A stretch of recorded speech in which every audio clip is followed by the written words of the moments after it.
Please remain standing as the band will play the Maysville High School alma mater with a guest conductor.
We're glad to welcome him back to the 6th through 12th grade building as one of our administrators.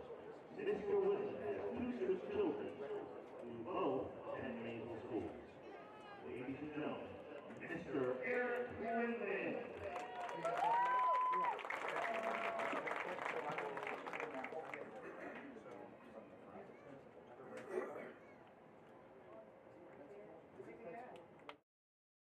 It's football time in East Central Ohio.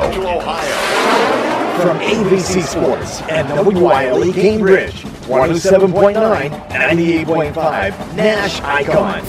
Now it's time to head to the field for tonight's game. Very pleasant Friday evening, everybody. Welcome to Nash Icon Radio. Tonight, we think we have a very competitive and good game coming up as the Sheridan Generals, 1-2 on the season, travel to these Maysville Panthers, also 1-2 on the campaign. Interesting to note, Todd Worley, joined tonight by me, Howard Twiggs, that the Generals, this is their first MVL game. They're 3 out-of-league games because of the new format of MVL scheduling, big school, small school. This is their first test, and this actually will not count in the standings due to it being a smaller versus larger game. For Coach Culver and the Generals, they started out 1-2 on the campaign.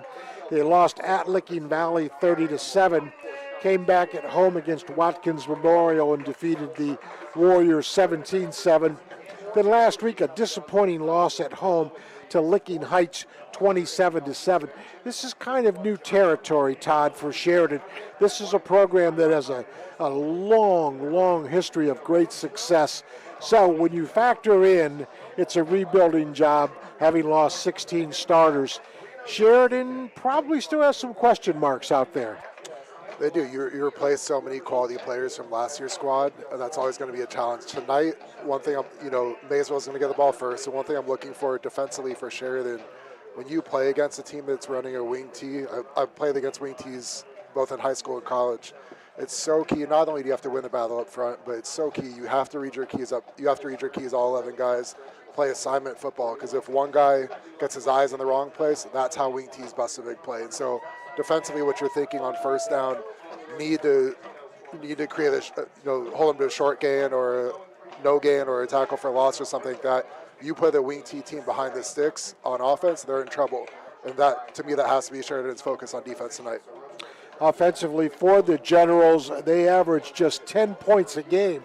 We'll get into that in just a moment. Defensively, giving up 21-3. I had a chance to talk to one of their coordinators, Nick Bendel, prior to the game, and he said, defensively, we've been solid, but offensively we've just been so inconsistent with all the new guys coming aboard. That hopefully tonight for the Generals will perhaps bounce back and they can put some points on the board. So you hear about complementary football, and that's what that means. That means you can't just be great on defense, you can't just be great on offense, you can't just be great on special teams. All three phases have to be working together, and so if the defense is playing well and the offense isn't holding up their end of the bargain, the defense can get worn down and give up some bigger plays late in the game or give up longer drives late in the game. So all three phases have to be clicking. Maysville Panthers 1-2 on the campaign, 0-2 in league play under Coach Craig Clark. They opened at a very good John Glenn team, were shut out 42-0, bounced back at home against Lakewood and defeated the Lancers 35-12. And then last week, at times they played well at Philo, but ended up dropping 27-17 to the Electric. So a little bit of inconsistency on the part of the Panthers here as we talk about week 4. And I covered the game at John Glenn, and if you think about it from a mental standpoint, you open the season with a 42-0 loss. That's really discouraging, but this is an opportunity tonight in front of a great crowd and a beautiful facility for Maysville to get back on track, get back to 500, and see what they can do the rest of the season. I think offensively for Maysville, when they played John Glenn's really good up front. And John Glenn was able to read their keys to win the battles up front, and so Maysville was constantly in 2nd and 9, 2nd and 11, 2nd and 13, and they're not built for that whatsoever. And then that created 3rd and long situations. Maysville cannot be in obvious passing situations on offense, or they're in trouble. And so I think the key for them is to get 2nd and 6, 2nd and 5, 3rd and 3, 3rd and 2. If they're doing that consistently, that's how they move the ball down the field. That's how they score. That's how they win this game. Offensively for the Panthers, they average 17.3 points per game.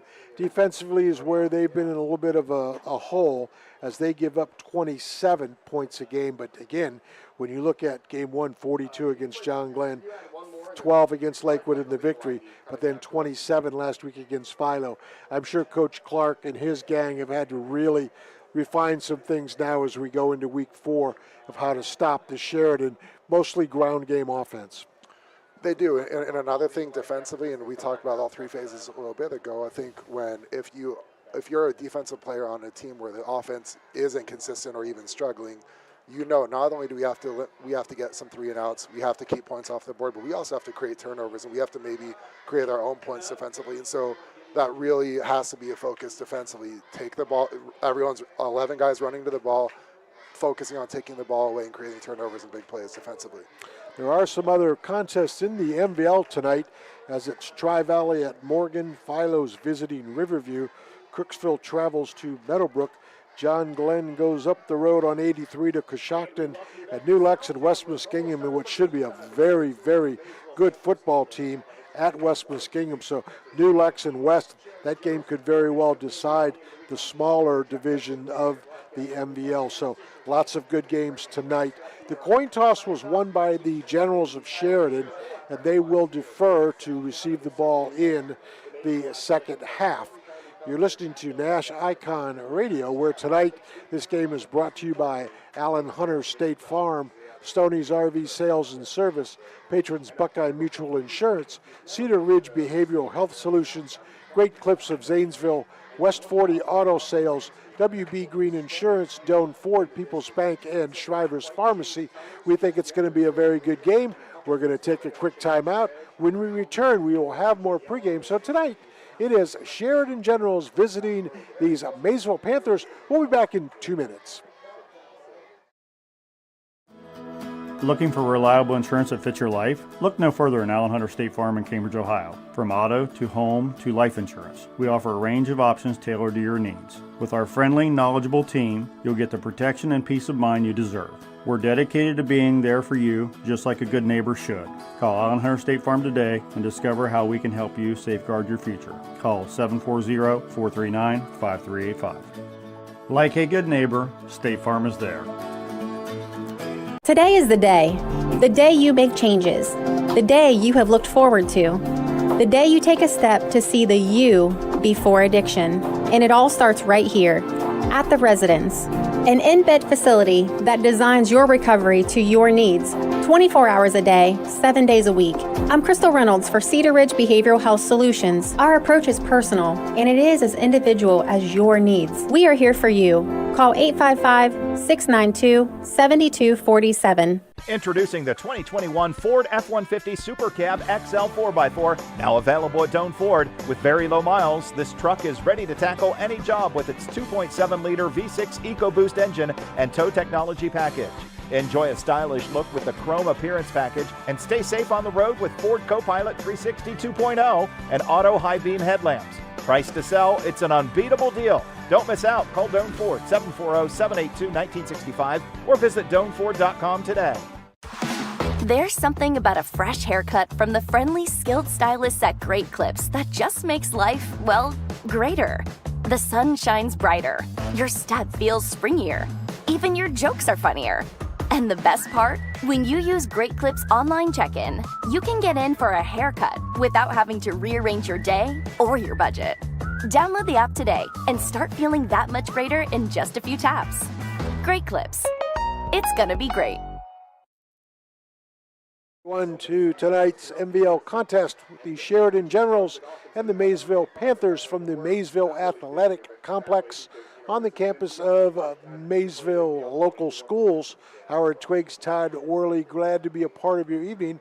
By the way, we want to remind you that scoreboard updates are brought to you by Bradley Lending Team with First Ohio Home Finance. We will also have a player of the game brought to you by Lock 9 Pizza. And our play of the game, that's a Great Clips of Zanesville play of the game. So Todd and I will be charting that as we go along, and hopefully a big play will occur, and that deserving player will get a free haircut. I wish it was me, Todd. Hey, anything free, I'm all in for. Nothing wrong with that. Yep, the Maysville Panthers will have their white helmets and pants, blue jerseys with white numerals. The Sheridan Generals also white uniforms with red helmets and red numerals. As we mentioned, Sheridan did win the coin toss, deferred to the second half. So Maysville, as you look to your radio dial, they will be going, I believe, left to right, awaiting the kickoff. So often in a game like this where you've got two teams that are still struggling to find their footing, Todd, the early breaks, the early stops perhaps on defense, a contributing factor into who gets the early lead. It is, and just how we talked about how first downs are big for Maysville's offense tonight. I think just the beginning of this game, when you've got 2 1-2 teams, both teams need to get in their groove early and establish some confidence, because it's easy if things start to go against you. You start to think, here we go again. We're already 1-2, and now we're up against 8 ball. So both teams need to start fast. I think the first 2-3 series are big for both squads. Well, and in a 10-game season, 2-2 looks okay. 1-3 does not have a good look to it at all. So this is very key for both of these teams if they hope to establish anything down the road in terms of a winning team. Great point. Football is best game in the world. It's a short season though, and so you've got such a long off season where you're doing so much to prepare and work so hard for the season. And when you start off, if you start off 1-3, that's really discouraging. But getting into 2-2, feeling okay about yourself going into the middle stretch of the season, that's a nice little boost for whoever wins tonight. Maysville actually will be receiving, as you look at your radio dial right to left. Back deep for the Panthers will be Gator Nichols and Landon Iden. And they will set up on about their 5 to 10 yard line. Kicking off for the Generals of Sheridan will be Dominic McKinney, a junior, and he is their full-time kicker, so we would anticipate him doing something hopefully long for the Generals to perhaps put the Sheridan defense in a good position. So we're set to go. Beautiful evening, no weather as a factor, and off we go. It is a kick down to the 18-yard line, picked up and then along the sideline and spilled after a short gain to about the 28-yard line for Maysville is Alex Ray, and that will set up Cade Rock, who has emerged as the quarterback for the Panthers. There was some competition in the summer camp with Cade Rock and Matthew Harper, but injuries derailed Matthew Harper's start, and Cade Rock has come in and according to everything we have heard, does a very good job. Gator Nichols will be the running back with Rock in the shotgun. Sheridan, four-man front. Here we go, 1st and 10 from the 28. It's going to be a handoff from Nichols, and he will pitch it outside to the running back, Landon Iden, but two penalty flags fly, and that is most likely coming back. So the play may come back on a penalty, but anytime you come into a game, both sides, both coaching staffs are going to think, this is how we game plan, that these are the plays that are going to put us in the best position to start fast. And so you have to think that's something Maysville worked on all week and said, first play of the game, this is what we're doing. And it worked. They just got penalized on the play, but you still like to see the creativity, thinking outside the box during the week. Now let's see what they can do here on 1st and long. Rock handed off to Nichols, who then handed off to Iden.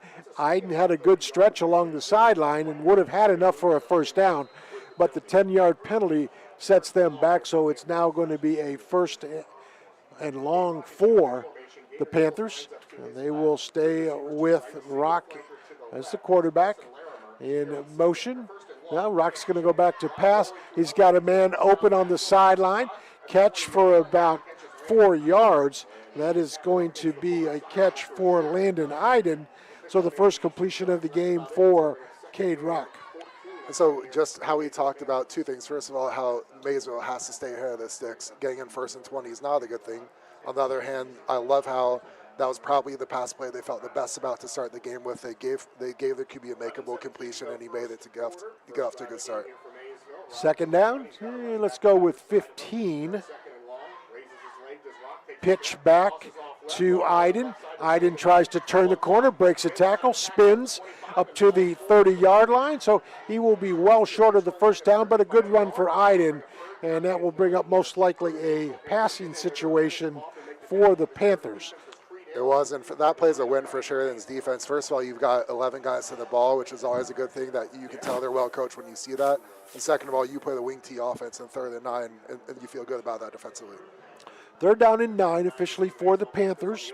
Gator Nichols next door to Cade Rock in the shotgun. Rock, long signal count. He will fake the pitch, keep it himself. Now throw it, got a completion and no gain. Smacked right down at the line of scrimmage after the catch for a yard is Iden. That's Will Height for the Sheridan Generals on the tackle, and a punting situation for the Panthers. Really nice play defensively there. That's instincts, that's reading your keys like we talked about before, and that's having your eyes in the right place and making a big play to get the offense off the field. Punting situation for the Panthers. Here early moments of the first quarter. Sheridan will get the ball back for the first time. Nice booming punt fielded by Corey Holden. Holden will pick it up at his 40 to the midfield stripe and the 50, and Sheridan will have great field position as the Generals will open up their first quarter action. 9:42 to go here in the first quarter on Nash Icon Radio.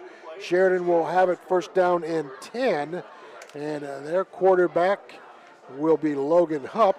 Logan Hupp has had some competition from a freshman by the name of Tice Whiteman, but according to Coach Bendel, Logan Hupp has really established himself with his upperclassman leadership abilities, and down the road he will be heard from, but at this moment he is in control of the offense. They will go with the eye. Back to pass is Hupp. Got a man on the sideline, overthrown as he was trying to find Evan Anderson, and the ball sailed on him just a little bit. So first pass of the night, for Logan Hupp. Had the guy in the flat, but just wasn't there. Yeah, good play call to start the game by the coaching staff. The QB just has to execute there. It looked like the ball might have slipped out of his hands. I think he knows he needs to deliver a better pass on that. 2nd down and 10 for the Generals. They will have in the backfield Luke Link behind Logan Hupp. And Link will get the football. He will cut to the inside and have a good gain of 6 yards. So Logan Link on his first carry sets up Sheridan in pretty good shape, Todd, with 3rd down and 4.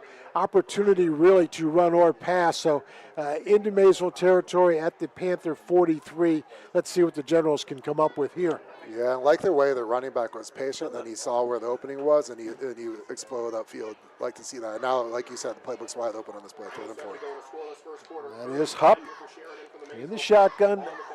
Luke Link behind him. They'll go straight ahead with Hupp, and I think he's going to be about a yard, maybe a yard and a half short. So that's going to be an interesting situation for Coach Culver and the gang. It's going to be 4th down and 2. Early stages of the game, probably worth a gamble, but looks like the Generals are going to punt. So we talked about about Sheridan's defense needing to read their keys. Maysville's defense did a really nice job reading their keys. Their linebacker Logan Wilhite was all over the QB on the option. There's nothing there for Sheridan. Sean Griffey will punt the football for Sheridan. And it is a high, booming kick that sails out of bounds at about the 15-yard line. So the Generals will actually pin Maysville back officially to they got a pretty good, generous spot. Boy, that looked like it was further than that, but the officials say 21-yard line. Ball actually sailed out at about the 12 to 13, but the officials deem it that it went out on the fly earlier. So Maysville will have their second possession of the game. They were unable to get anything going on the first try, and they will come back at it. And Sheridan on defense. They will stay with Cade Rock, and he will be in the shotgun. And going right to left, Wilhite will be in the backfield. It's going to be Rock on a keeper, and he is stacked up right at the line of scrimmage. No gain on the play for Rock. Early in the game, it looks like you can tell Sheridan's defense had a really good week of practice. These guys are focused. They're coming off the ball up front, and they're reading their keys and keeping their eyes in the right place. And that, when you do that, you can shut a weak team offense down. That's what Sheridan's doing early in this game. Officially, they give Rock 1 yard on the carry. So Gator Nichols was on the first series, and he is now split out in a 3-receiver set. It's going to be Wilhite on the carry from, I'll make that Gator Nichols on the carry from Rock, and Gator Nichols lucky to get back to the line of scrimmage. It was just a quick pitch. Griffey on defense that time for the Generals, and make it 3rd down and long for Maysville. Has the makings early on, Todd, of a defensive struggle, as both teams keeping it relatively close on the ground. Neither squad opening up through the air. It does, and defensively, this is exactly how Sheridan wanted to start this game, to keep Maysville in long yard situations on 2nd and 3rd down. Cohen Llewellyn in the slot. Gator Nichols, one of the wide receivers for Rock. He will throw. It's going to be perhaps a double pass. Nope. Keeping the football and getting the first down after the catch is Landon Iden. So Sheridan a little lax on defense there. They gave plenty of room to the receiver. It was a backwards pass, and I thought for a second that he was going to pitch it, but he had great running room and gets a gain of 12 and the first down. So once Sheridan read their keys defensively, I think sometimes it comes down to our guy's going to make a play against your guy, and Landon Iden did that. He made the guy miss in space, the receiver, and converts a first down for Maysville. First down for the Panthers. They will go with Gator Nichols. Gator Nichols to the line of scrimmage on the right side. Maybe a gain of 1.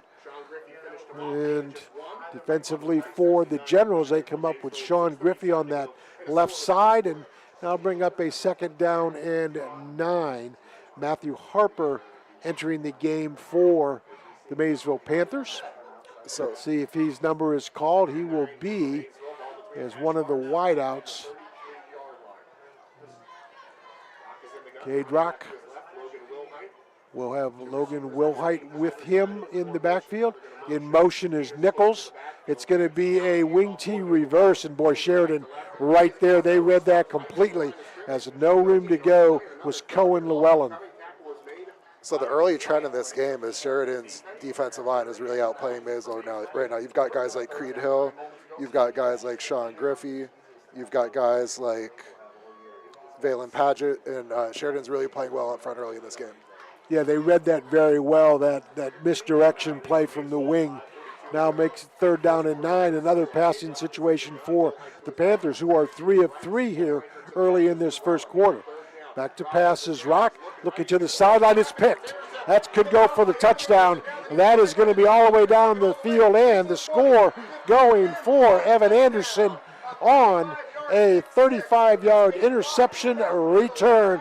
Touchdown in favor of the Generals. And this has been a textbook start to the game for Sheridan's defense. You keep a wing T offense behind the sticks. You force them into positions they're not comfortable doing. Maysville's not built to convert 3rd and long over and over again. When you make their QB throw and make plays with his arm, they're going to be in trouble. Yep. Evan Anderson playing the safety spot, came up, ball was a little bit underthrown, and now attempting the extra point will be Dominic McKinney for the Generals. Kick on the way, looks good from here, and in fact it is. We're going to step aside, 5:25 to go, first quarter. It is Sheridan 7, Maysville 0. We'll be back in 60 seconds. Patrons Buckeye Mutual Insurance Company is a proud supporter of high school football. Contact one of the 42 agencies writing for Patrons Buckeye for a quote from your local insurance company covering Ohio. Whether you need coverage for your home, mobile home, cabin, seasonal home, a garage, or even farm equipment, Patrons Buckeye Mutual Insurance Company is located in Caldwell, Ohio, and can help. Visit our website, patronsbuckeye.com. High school football from ABC Sports and WILE Cambridge, 107.9 Cambridge, 98.5 Zanesville, Nash Icon.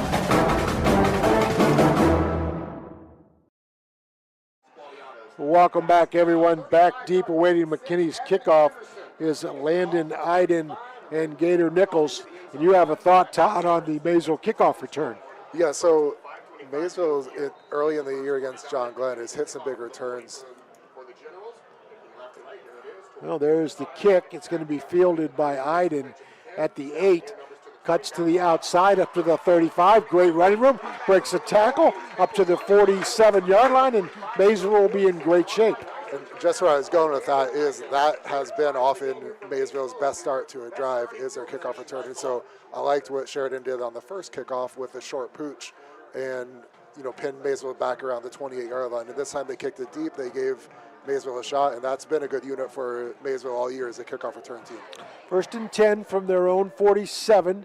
Gator Nichols will be in the backfield. Now 2 backs along with Cade Rock. Also will be Iden with Nichols, so a little bit of a full house look there for Maysville with the 2 running backs on either side of Rock, and one in the pattern as a wide receiver for the Panthers. They have it 1st and 10. They will go with Iden. Iden stacked at the line of scrimmage, a gain of 1. So to the early going, Sheridan really strong defensively on the front. Let's go back to that pick 6 if we could, Todd. What did you read? Looked like double coverage, but a great job of the defender Anderson of getting the ball. It was. The safety read it perfectly, but when you have a team that's not built to convert 3rd and long, you put QB in a situation he's not comfortable with. He forces it. He's trying to make a play for his team. He doesn't throw an accurate ball and puts it into coverage. 2nd down for Rock. He is being chased. He unloads over the middle. The ball will be short and incomplete, and that was intended for Larimer Carson.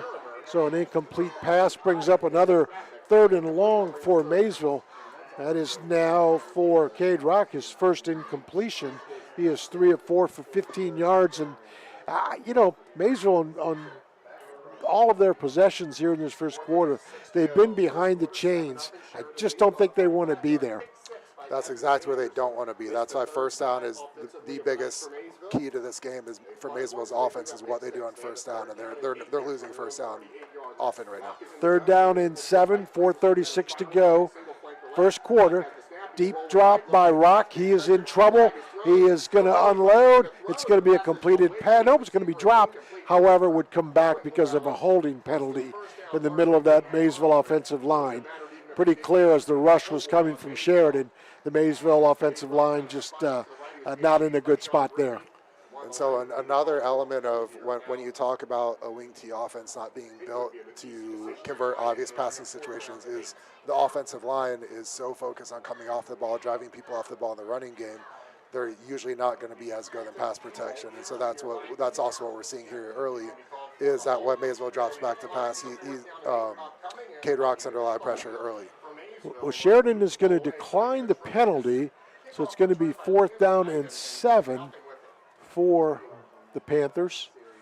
And they will punt it away. Matthew Harper will have the football in his hands momentarily to boot it away. High snap. Harper handles it. Good punt. That's going to settle out of bounds at about the 25-yard line or so. So Sheridan will take back over with 4:22 to go here in this first quarter. They lead Maysville 7-0.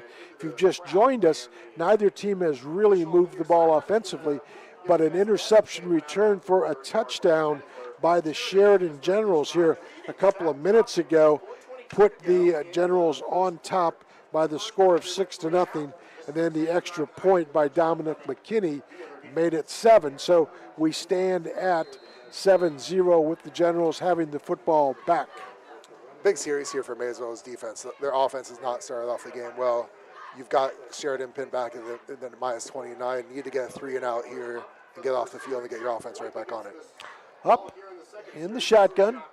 2 gentlemen in the receiver package. I think it's going to be a false start going against the Generals as they tried to get a little bit of a jump. By the way, in the backfield also is Luke Link for the Generals. So a procedure call will go against the Sheridan Generals. So make it 2nd down and 15 for Sheridan. Their first penalty of the game. It's a minor one at the 4:19 mark. And they are on top 7-0. Good crowd on hand for both schools. By the way, both bands very good. I want to mention that up front. 2 really, really good bands.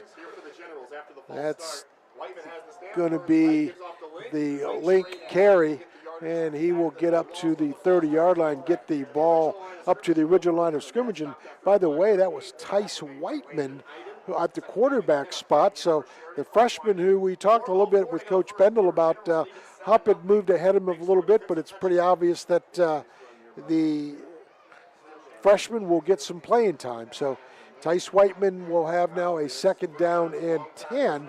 Luke Link will stay in the backfield with Whiteman, just a freshman. 2nd and 10.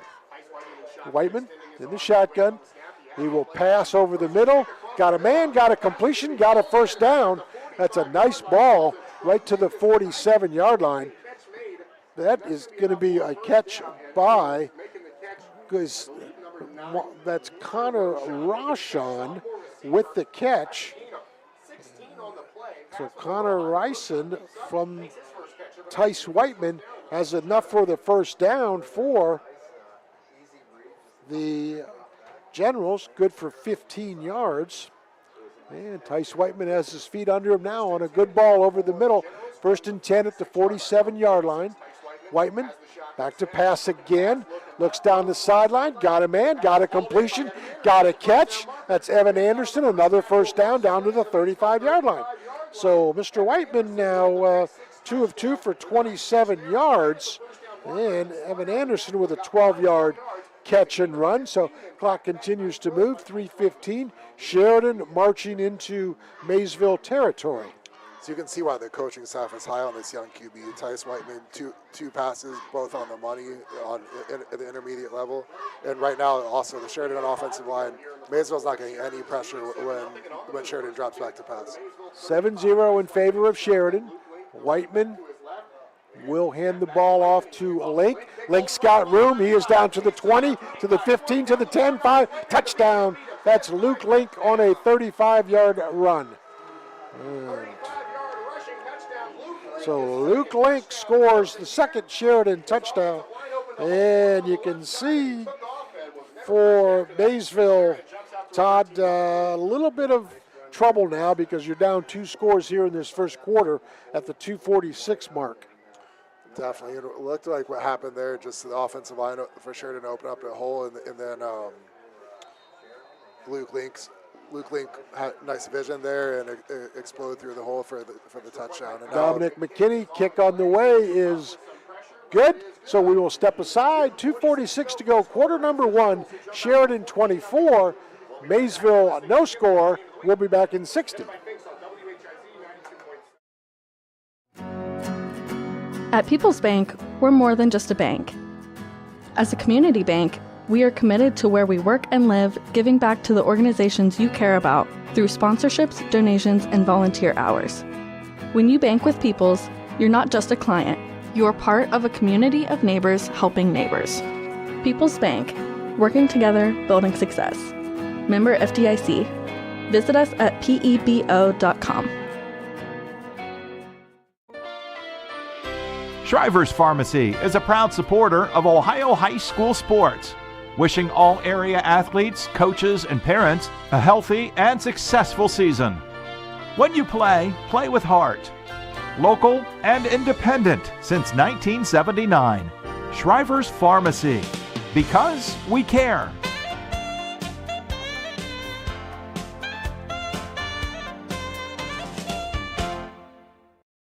Whiteman hands off to senior Luke Link at the 2:46 mark, and Link goes 35 yards for the touchdown. McKinney makes the extra point. It is 14-0 in favor of Sheridan here in the first quarter from Maysville. Dominic McKinney will kick off. Going right to left along your dial will be the Panthers. And they're in a little bit of a hole, Todd. They've got to get something going. Landon Iden will be one of the deep men for the Panthers, along with Gavin Ferguson. And McKinney's kick underway. It's a squib kick, picked up at the 35-yard line, and then up to the 40-yard line for Larimer Carson. And Maysville will have decent field position, but to me, Todd, I think they've got to get the running game going. They can't keep going second and third long. Exactly. I like the call there on the kickoff by Sheridan to go with the squib, just because so far and in recent past, Maysville's best offense has been their kick return team. So don't even give them a chance here. Like you said, and like we've said from the beginning, Maysville has to do better on first down here. 1st and 10 for the Panthers, their own 41-yard line. Rock will hand off. Again, no running room up the middle is Cohen Llewellyn, and he is back to the line of scrimmage and no more. So far as what we've observed, Todd, is the Sheridan Generals defensive line has been the story of this game. Maysville has just not been able to get anything going on the running game between the tackles. If that stands, I think Sheridan could have a big night. Yeah, early on, Maysville looks like they're in trouble offensively. I think, to me right now, I think now is when you have to try to sprinkle in a draw or a screen. Get the defensive line upfield and see if you can create something to get some momentum offensively. Rock in the shotgun. He will be back to pass. Throws right across the side, and a catch is good. That's Gavin Ferguson. So a much-needed completed pass by Cade Rock. Good for 7 yards. And Gavin Ferguson with his first reception. So 3rd down, and let's go with officially 3 yards up to their own 48-yard line of the Panthers. So big play for Maysville with 1:35 trailing 14-0 here in this first quarter from the Maysville Athletic Complex. It's going to be Rock on the keeper, and he is not going to get there. Cade Rock just stuffed defensively that time by the Sheridan Generals, Wesley Shagog, and no gain on the play for Rock. Now what do? I guess you have to punt it away. You're in your own territory. Yeah, you're close enough to midfield. If you've got a fake you feel good about, this would be a time to pull it out. I think on the previous play on 2nd down, I thought that was actually a great ball by Cade Rock. Threw his receiver open. There wasn't much space to fit it in. He threw it low because he had to, or else his receiver is going to get destroyed. But the only place he could to complete it. That was Logan Hupp will be deep for Sheridan. And let's see if we get the punt away. Faking it. Nope. Finally going to boot it away is Matthew Harper. It's a short kick. It's going to hit at the 30. and be fielded. So we'll keep it right here with 38 seconds to go. Sheridan on top of Maysville by the score of 14-0. By the way, we want to remind you that the player of the game tonight brought to you by Lock 9 Pizza. The play of the game will be sponsored by Great Clips of Zanesville. Our scoreboard updates, and by the way, stick around for halftime. It's going to be a great show. Bradley Lending Team with First Ohio Home Finance are sponsoring those scoreboard updates. And along the way also we have Allen Hunter State Farm, Stoney's RV Sales and Service, Patrons Buckeye Mutual Insurance, Cedar Ridge Behavioral Health Solution, Great Clips of Zanesville, Shriver's Pharmacy, People's Bank, Doan Ford, WB Green Insurance, and West 40 Auto Sales. We wouldn't be here without the great sponsorship. So the Generals will stay with that same formation, and they will have Whiteman handing off, and that's going to be Link. That's going to most likely come back for a holding penalty for the Generals. Nice start to the drive by the Maysville defense. Defensive tackle Jacob Tumblin is a junior. He's listed as 6'3", 350. He's a load. I love the way he came off the ball in that play. I know it went to the perimeter, but that's the type of thing where when you've got a big guy penetrating like that opens eyes of the offense, and they know that it's going to be tough throwing up the middle. Maysville is going to accept the holding penalty, so make it first down and roughly 20 yards to go for the Generals. So we'll see if Whiteman and company can dial up the passing game. Keep in mind the last time they had the ball, he was pretty accurate, and he hit some balls along the sideline, good enough for the drive before Link would eventually score the touchdown. So first down and long for the Generals. It's going to be a handoff, and nowhere to go is Link. He is smoked in the backfield, and that is Colton Dumalt, 6'5", 345. Colton, go get him. Speaking of another big guy, he came off unblocked and made a big play in the backfield. Now you've got second and about 25 here for the Sheridan offense. Yeah. Tell you what, when you get a guy 6'5", 345 unblocked, boy, he's got to be like this. This is the best play ever. That's what the running back says. What did I sign up for? Yeah, Coach, don't call that one again. We have reached one quarter of play where Sheridan leads Maysville 14-0. We'll be back in just a minute, so stick around. You're listening to High School Football on Nash Icon. Here's your Friday night high school football scoreboard. Some first quarter scores to pass along. Meadowbrook on top of Crooksville 7-6. Monroe Central has a 14-0 lead over Caldwell. Warren with an early 10-0 lead over Cambridge. Sheridan leading Maysville 14-0. New Lexington over West Muskingum 6-0. Tri-Valley leads Morgan 17-0. Ridgewood leading Utica 7-0. Lancaster over Tees Valley 7-0. Fort Fry leads Waterford 7-0. Union Local with a 7-0 lead over Harrison Central. And Newcomerstown on top of Toronto 14-6. Stay tuned. We'll keep you updated with high school football scores throughout the evening. Welcome back to quarter number 2. And Todd, how does a guy 6'5", 345 sneak his way into the backfield? I mean, it's not like they didn't know where he was. If any, and they've got two guys like that up in the middle, and that can be challenging. And sometimes someone just forgets their assignment and blocks the wrong guy, or maybe somebody said, "Hey, I don't think I want to take a shot this time. We'll get him next play." So, great stop by Maysville that time. That brings up a second and very long for the Generals, and a flip of the field here could do really, really good for Maysville. If they can stop Sheridan here, force the punt and get the ball back, midfield range, they've got a shot to make some noise, but this is a crucial second and third down for the Panthers. It is. You have to recognize those key moments of a game and seize them, and this is massive for Maysville's defense. Need to get off the field here. Whiteman remains in the shotgun. He took over midway of the first quarter. He is going to pass. Looks all the way down the field for the long ball. It's going to be well overthrown. Intended for Anderson, Evan Anderson, and not a connection there. That's Whiteman's first incompletion. So on the bright side, you have the nice coverage, a man coverage by Gaither Nichols, the corner for Maysville. The concern is there's still no pass rush at all when Sheridan drops back to pass. So that's a trend you don't like for Maysville. But here we go, third. Right. Super long. Maysville's got to get some pressure. Yeah, so again, to go back to the point here, you get a stop here. You're going to get the ball in really good field position. So I think if I'm Maysville, I'm playing a lot of center field here. Give them some short stuff. Don't give them that long ball for the first down. Get the ball back.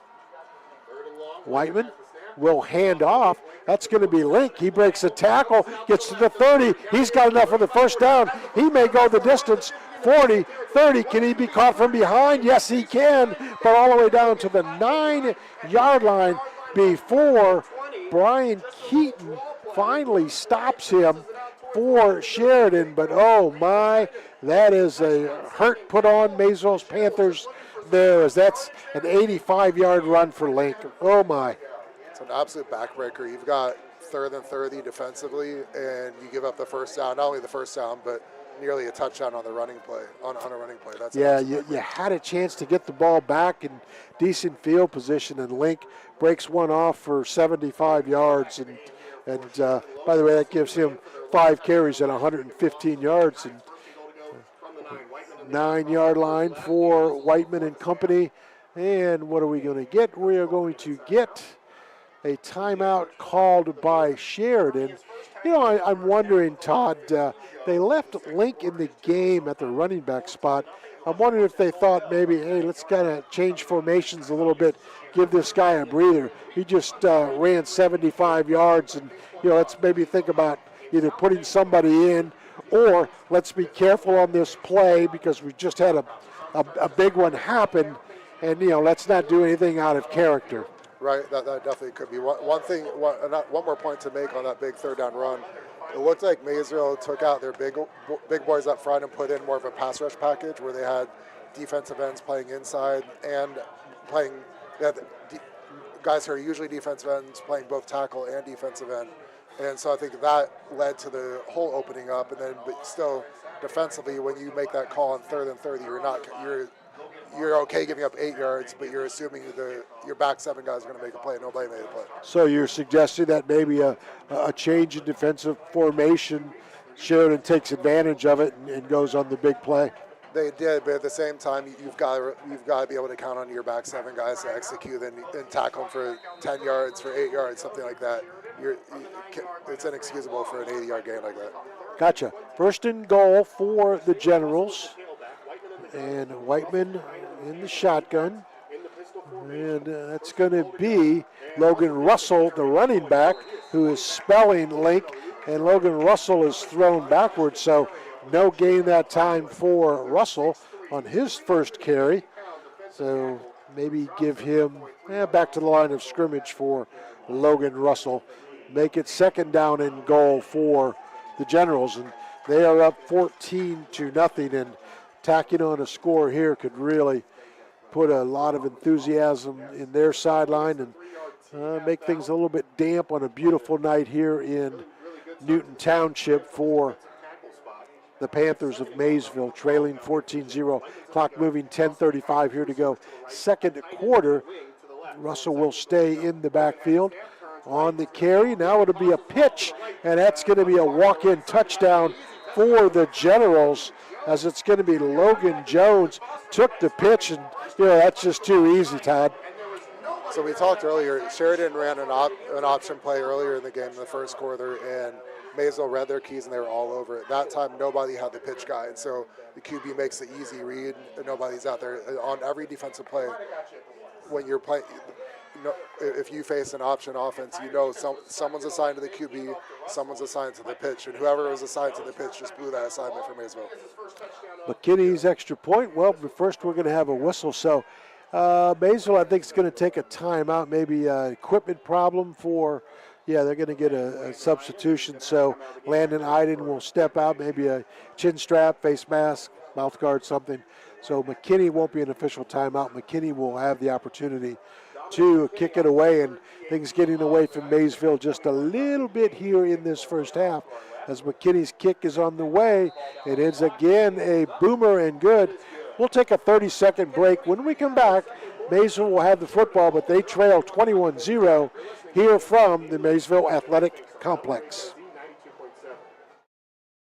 Experience luxury and power like never before with the 2024 Explorer, available now at Dome Ford. With its sleek exterior, 3.0-liter EcoBoost V6 engine, and low miles, this Explorer is ready for any adventure. Relax in light sandstone leather seats while staying comfortable with heated and ventilated front seats. Plus, enjoy the premium technology package featuring a 14 speakers and B&O sound system with twin-panel moonroof. Don't miss out on this exceptional driving experience. Visit Doan Ford today, located at 66870 Belmont Morristown Road, or visit them online at doanford.com.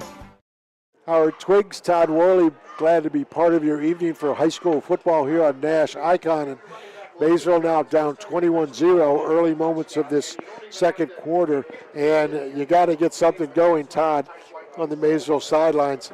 Can you come out of character, or do you say, hey, we've got to go with what we plan to do? Still think, you're a wing T offense built to run the ball, and you're unable to run the ball against Sheridan right now. So have to figure something out, whether it's, like I said before, I think screens and draws are a must right now. If you've got 2 or 3 in your bag, this is when you pull them out for Maysville offensively. Dominic McKinney will kick it away. Landon Iden back deep for the Panthers. It's going to be Iden fielding at the 15-yard line to the right side. He's got room. He's up to the 40, to the 45, still on his feet, breaks 2 or 3 tackles and gets a great return down to the Sheridan 41. And boy, could Maysville use that, Coach. My goodness.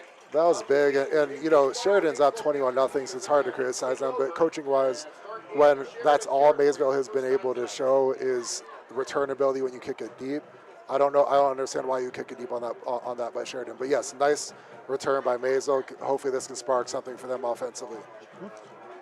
Quarterback for the Panthers will be Cade Rock. He will be in the shotgun. He has Logan Wilhite as the fullback. Back to passes, Rock. Looks for everything down the middle. It is picked by Evan Anderson, and Evan Anderson up to the 32-yard line. And that's the guy who burned him earlier. That is the second pick for the Panthers. And boy, oh boy, my goodness, you got to feel for Maysville at this point. You're down 21-0. You get a great return. You want to really capitalize on that return. You throw it for a big play, and give Anderson credit. He just playing center field, just picked it off. You're set up at the plus 42 offensively. You've got to convert that into 7 points. And then on the pass protection was actually good there by Maysville for a change. So that's an encouraging sign. But then the QB, I don't think he saw the safety and forced it in the coverage there. Really bad decision. Evan Anderson, his second pick of the night. One of them went for a pick-6 touchdown back at the 5:25 mark of the first quarter. 10:04 to go. Sheridan really trying to pound Maysville now. They have the football. Whistles will stop things before they snap, and I don't see a flag, but I'm guessing the officials, they're going to mark him back without a flag. So it's going to be a false start going against Sheridan. And the Generals will be 1st and 15. That is their third penalty for 20 yards for the Generals. So 1st and 15 for Sheridan here in this second quarter. It's party time on the Sheridan Generals sidelines. And they will have it 1st and 15 with quarterback Hupp. And he will be back to pass, in trouble. He avoids the rush, gets a wide open receiver, good enough for a first down, streaking down the sideline, still on his feet, and then pushed out of bounds, but not before a big reception that time by the Generals' Luke Skinner. So another first down on a long pass from Hupp. What a play by Hupp there. So Matthew Harper, Maysville's trying to press the issue here a little bit defensively. They sent Matthew Harper blitzing off the edge, completely unblocked, has almost a kill shot on the QB. Hupp avoids him, then gets the ball out for the big completion. Really impressive play by the Sheridan QB. 1st and 10 at the Maysville 45-yard line. And another whistle will stop things. I don't know if that's offsides by Maysville. So the Panthers, I think, will be guilty of jumping off sides. So that is Maysville's second penalty of the game. That's offside, so somebody jumped a little bit. So 10 yards in flags for the Panthers. So make it 1st down and 5 for Sheridan, up 21-0. Clock moving, or about to move here at 9:35 of the first quarter. And a little bit of a quiet crowd, I think, for Maysville right now. I think they're a little bit stunned. I really think the Maysville folks, and with good reason, I thought they really had a good chance to make some noise in this game. Not that it's over, Todd, but, they can't afford to go down 4 scores. Let's be honest. No, and you have to look, if you're Maysville right now, you have to look to your senior leadership and your best players and your most experienced players to say, hey, who's going to step up now? This is our time. We don't want to go 1-3. We need to get back in this game. Someone needs to make a play. I'm going to be the one that makes the play. And so let's see what happens here defensively for Maysville.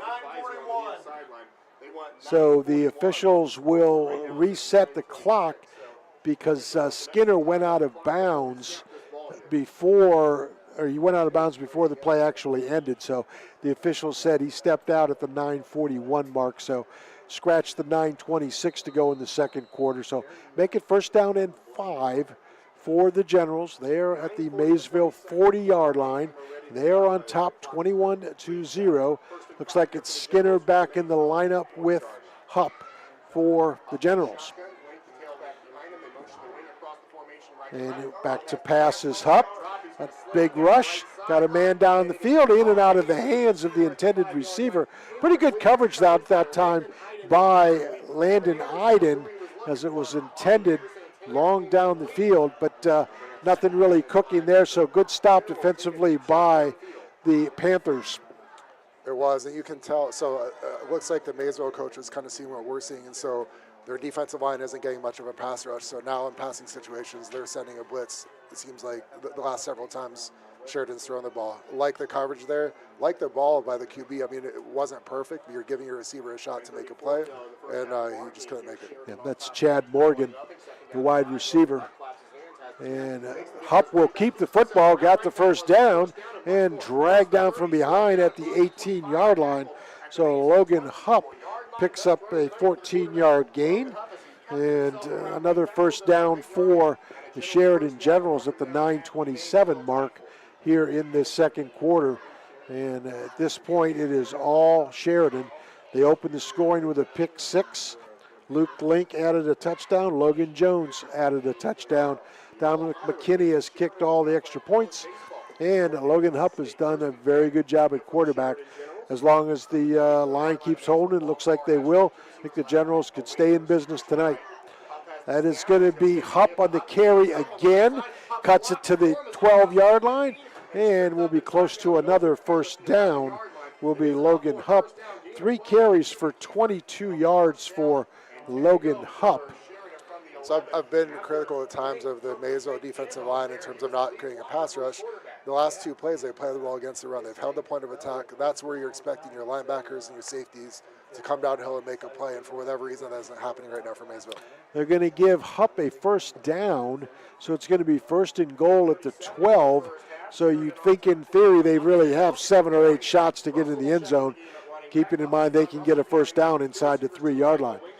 That's Hupp. And he is going to roll. Look to the end zone. It's going to be picked. Picked off, yes. Interception by Landon Wilhite for Maysville Panthers. And boy, there's another break for Maysville. And the interception goes by Logan Hupp. He threw that into coverage. He had room to run. So we talked about defensively, who's going to make a play and step up and maybe swing the momentum here for Maysville. That was a massive play. Absolutely. First and 10 at the 12. You're about to go down 28-0. And then Landon Iden, great read with his eyes, steps in front, makes the pick. Massive play for Maysville defensively. So Maysville will have it 1st and 10 at their own 20-yard line. And boy, the Panthers really needed that. Now if they can get something going, the last time they had the football, they had good field position, but an interception derailed that. So they've got it this time 1st and 10 at their own 20-yard line. And it's going to be Gator Nichols, and Nichols up to the 21-yard line, and that's just about it for Nichols on the carry. Gator Nichols 3 carries for 4 yards here in this first half. So the Sheridan defense, here we are about a quarter and a half into this game, and they've eliminated the running game for Maysville. Maysville cannot run the ball inside, outside, either direction. And so they have to be able to find some screens or draws to loosen the defense up somehow. That has to be Maysville's focus right now. Two-back set with a wing for Maysville. One receiver, everybody in tight to block. And they're going to motion now. Will Height got a completed pass and is going to be short of the first down, but it will be a catch for Matthew Harper from Rock. Good for probably 7 yards. 5 of 6, by the way, for 29 yards for Cade Rock. However, he has thrown the ball away twice. And so this is where Maysville's offense is meant to be, 3rd and 2, 3rd and 3, that type of situation. Now you've got the whole playbook open. Now you haven't had much success running the ball, but you at least have a chance to make it with a run. I still like the fact that Cade Rock's making the makeables here, at least he did on that completion. Let's see what he can do here. 3rd and 3 for Maysville at the 6:50 mark of the second quarter. Close to a first down on the carry is, I believe that's Gator Nichols, and Gator Nichols should have enough for the first down. And let's see where the mark goes. Yes, indeed he does. So Gator Nichols picks up 4 yards and the first down, and Maysville's got a first down. And that's brings a nice hand from the fans here as they appreciate the hard work along the front getting that first down. So Maysville still trailing 21-0, but trying to get something moving here in this second quarter, down 3 scores to the Generals. Rock back to pass, looks to the sideline, nearly intercepted, and a catch made. That's Gavin Ferguson again. Boy, great coverage that time by the Generals, but Gavin Ferguson able to haul it in for 12 yards, and that is his second catch. Heck of a, first of all, Let's looked see. like you caught it. Maybe there's Yeah. but Well, there was a receive. There's that. Okay, there's a flag down. So I think that's going to come back as it's going to be holding, and that's really a shame for Maysville as the hold negates the 12-yard strike. So make it first down for Maysville and 20. So it was a nice throw and catch. And the holding looks like it came a little bit late, Todd, but nevertheless, the officials call it, and they flag it, and Maysville's going to have to regroup here. If nothing else, the fact that Maysville at least got the first down offensively, it gives buys their defense a little extra time to rest. You obviously want to score, but at least you're giving your defense some time to rest if they can't. First down, Rock, deep drop. Here they come. There's that screen. There's a catch. And Gator Nichols will get about 4 yards. So there's that screen you were talking about, Todd, just to try to loosen the defense up a little bit. But a nice job defensively by Sheridan. It was, and I think I would imagine Maysville's probably got 5 or 6 screens in their playbook, and that was one of them. And when you're struggling to find even 4 yards of a pop on offense, like just being able to find however you can to get 4 or 5 yards on first and second down, that's big. That's what Maysville has to continue doing. Second down and 14 for the Panthers. Rock back to pass. He is in trouble. Here they come for Sheridan. 5 guys, and they hammer him out of bounds after a gain of about 5 yards. And boy, he paid the price. Sheridan really pursued very well. But Cade Rock's a tough kid. There was a play earlier when he handed it off to Gator Nichols, and he then served as the lead blocker. You don't often see a QB doing that. Then on this play, you can tell he's a tough and competitive kid. He's trying to get every yard he can to get as close as possible to a first down. Well, he certainly got hammered there. So it's going to be 3rd down and 7 for the Panthers. Another passing situation. They have been behind the sticks most of this first half, and Sheridan with a 4-man rush. Now the linebacker walks up. Here comes the blitz situation. Good pickup, but nope, the tackle then made. Boy, Maysville picked it up momentarily on the outside linebacker, but then just the blocking couldn't stay, and Rock loses a couple. You also, 2 things, I think, again, they're not built to convert 3rd and long. That's why I think screen passes are big. That's how they're going to have a chance to convert pass plays. Also, in that situation, Cade Rock, you see pressure like that immediately. As a QB, you have to improvise, and you have to feel that and get out of that somehow. Matthew Harper will be the punter for the Panthers. Line of scrimmage, their own 31-yard line. And Harper boots it along the way. Nice, big, booming kick. Logan Hupp's going to let that one sail out of bounds at about the 42-yard line. So now if you're Sheridan, Todd, 4:12 to go here in the first half. You've got a comfortable lead, 21 points. You can give the ball back to Maysville and let your defense do something again, or you can try to really get the ground game going and burn this entire 4:12. If I'm one of the veteran players or one of the coaches for Sheridan, I'm frustrated that, we had it 1st and 10 at the 12-yard line, about to go up 28-0. We turned the ball over, didn't get any points. So now you're trying to slam the door. This is a really big drive for the Sheridan offense. Send the message that this game's over. Drive down 52 yards and get 7. 1st and 10 from officially the 48-yard line for, let's see, is it going to be, yep, it's going to be Tice Whiteman, but Sheridan's going to jump the gun and be penalized 5 yards. Well, that's penalty number 4 for the Generals for 25 yards. A false start goes against the Generals, and, that ball was going to go long, and those guys, you could tell, wanted to get a head start, Todd. They did. Big now for Maysville's defense. You've got 4 minutes before halftime. 21-0 is not an insurmountable lead. You need to get to the locker room at 21-0. So really big stop here from Maysville's defense. 1st and 15, Whiteman will hand to Link. Link has running room. Past the 50 down to the 44-yard line. Gain of 11 for Luke Link. And Luke Link up to 126 yards rushing on 6 carries. Not a bad first half. No, and left tackle Jack Robinette just added to his highlight tape. He comes off the ball. You like the explosiveness. He's decided to block the linebacker at the second level. He latches on and then drives him across the field and finishes the play with a pancake. That is highlight reel material by Jack Robinette, left tackle. 2nd down and 3 for the Generals. Out of the pistol formation, it's Whiteman. He will keep it, and he will get the first down for about 3 yards for Tice Whiteman. So Tice Whiteman has his first carry of the football game, and the Generals have another first down. So last series when Sheridan was driving and about to score, Landon Eithen stepped up for Maysville and made a really big interception to stem the tide a little bit.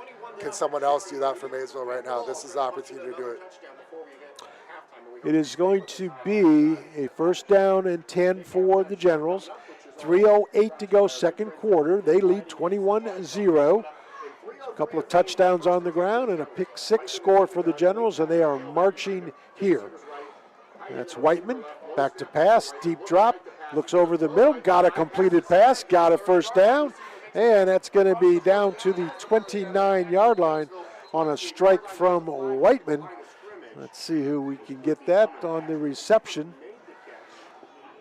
I believe that catch was made by Luke Skinner. So Skinner on the reception, and that is his second. Now let's see if we got a flag. Yep, we do have a flag. So scratch that reception, and a holding call goes against Sheridan. So 3 or 4 penalties here in this first half for the Generals. Actually, they have gotten 5 for 35 yards for the Generals. So make it now 1st and 20 for Sheridan. Clock at 2:35 to go. They are on top, 21-0. They are back in their own territory. That is Whiteman in shotgun with the pistol formation, and Skinner. It's going to be Skinner, stopped at the line of scrimmage. No gain that time. Another great tackle by big number 76, Colton DeBall. 6'5", 345. Colton gonna go. Big fella. The defensive line's playing okay right now for Maysville. On the play before, you had Reyes Whiteman threw the ball. Connor Young had beaten his man and gotten some pressure on him. And here you've got the defensive line making a nice stop on the run with a big fella. 2nd down for Sheridan. They're really taking their time. I wouldn't be surprised if they just run out the clock here and be happy to be up 21-0 at the break. The clock is down to 1:45 and just 5 seconds on the play clock. Back to pass, however, is Whiteman. He's going to go over the middle. Almost a great catch that time by his receiver, streaking down the field, but not quite there. That was Hayden Henry, the tight end, coming off the line. So make it 3rd down now for the Generals. Safety Cohen Llewellyn broke on that. Nice play there by the safety from Maysville. Let's go to the Sheridan QB, Whiteman. He's an impressive kid early on. He's accurate at all 3 levels, or at least short and intermediate. He's confident in himself. Really impressive start for him. 3rd down and long for Sheridan. 1:39 after the incompleted pass. And it's going to be back to pass again for Whiteman. Down the sideline. Is that a catch? Ruled, nope, out of bounds. So incomplete pass. And that's going to bring up a punting situation for Sheridan. So interesting, they decide to not run the football and run down the clock. So Maysville will have another opportunity. You know, yes, I think when you're this confident in your defense, or your defense is absolutely shutting Maysville's offense down, you can take risks like that. And if you're Maysville, if you've got a good block that you feel good about, now's the time to bring it. Griffey on the punt. High, big, booming kick. Gator Nichols lets it drop. It will drop inside the 8-yard line all the way down to the 6. So now Maysville, Todd, I'm thinking, I don't think you want to be too adventurous here with 1:23. You have a couple timeouts, but bad things can happen when you try to go out of character and try to stretch 94 yards of the field. Of course. Sheridan right now, I think, is thinking defensively also. Outstanding punt by the punter, by the way.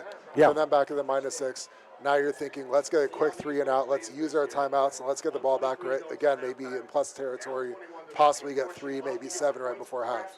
By the way, we want to remind you, the scoreboard updates are brought to you by Bradley Lending Team with First Ohio Home Finance, and stick around for the halftime show, as it's going to be well done and well received, and I think you're going to like it.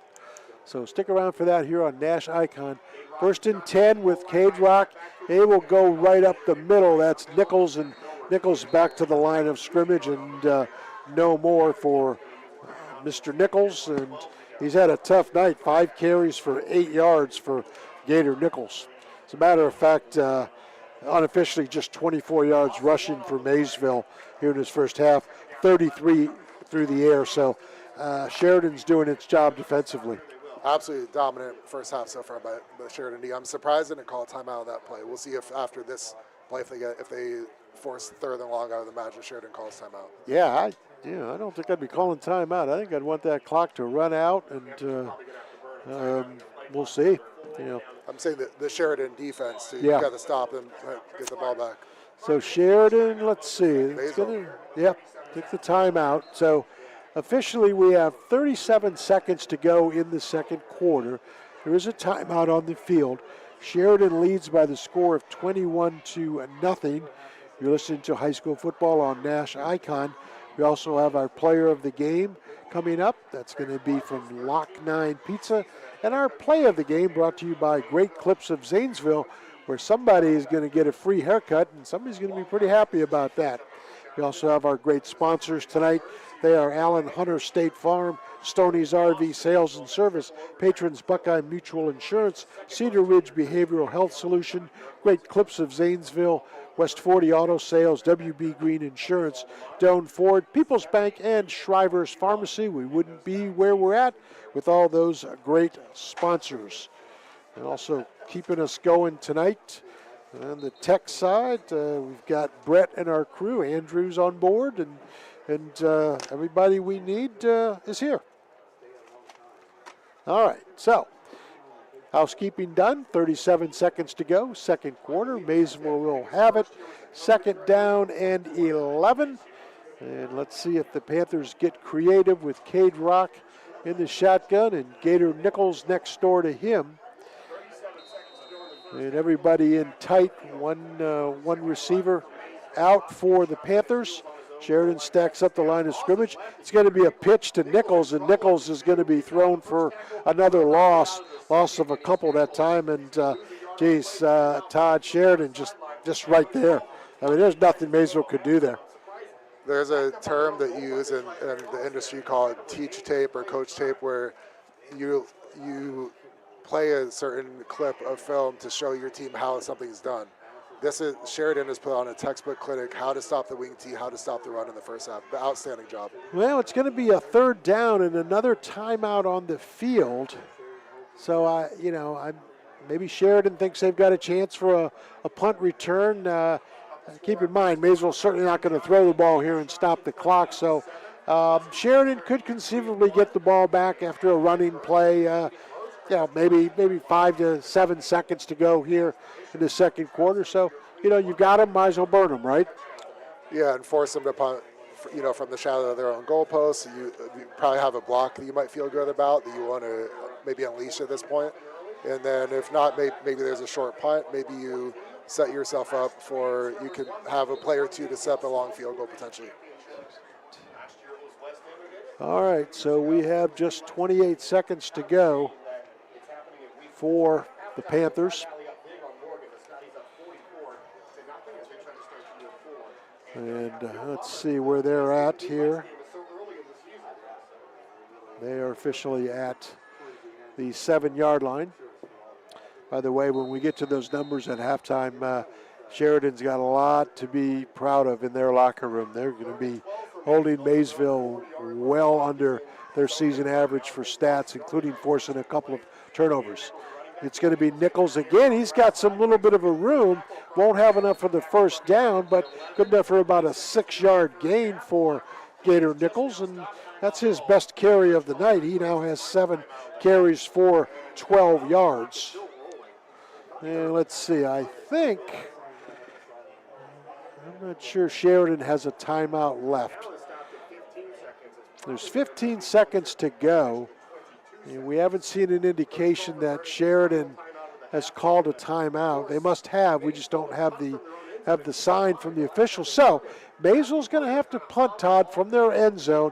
Sheridan could have the ball in their own territory. Now, what do we get now? Officials say, yep, timeout Sheridan. So Sheridan could get the ball back in pretty good shape. Because I think while Maysville didn't convert the first down there, I think getting 4 or 5 yards on that play at least gives you more room for the punt. And now you have to imagine, if I'm Sheridan, I'm setting the house after this punt here. Really nothing to lose. Even if you get a roughing here, Maysville's still not going to doesn't have the time to go down and score. So to me, I'm setting is whatever your best block in your special teams package is, that's what I'm setting right now for Sheridan. Back to punt will be Carson Larimer for the Panthers. And it's going to be, I believe, Logan Hupp on the punt return for the Generals. He will set up at his own 45-yard line, or I should say Maysville's 45-yard line. So Sheridan could have time, depending on the return, for 1, possibly 2 plays. End zone strikes we would be looking at. And now the officials put some time back on the clock of 22 seconds.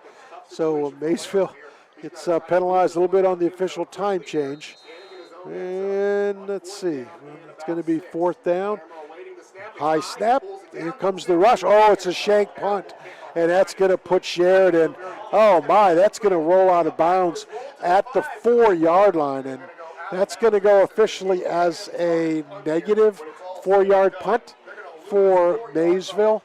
Oh my goodness, that's the last thing I think Maysville needs. And you know what?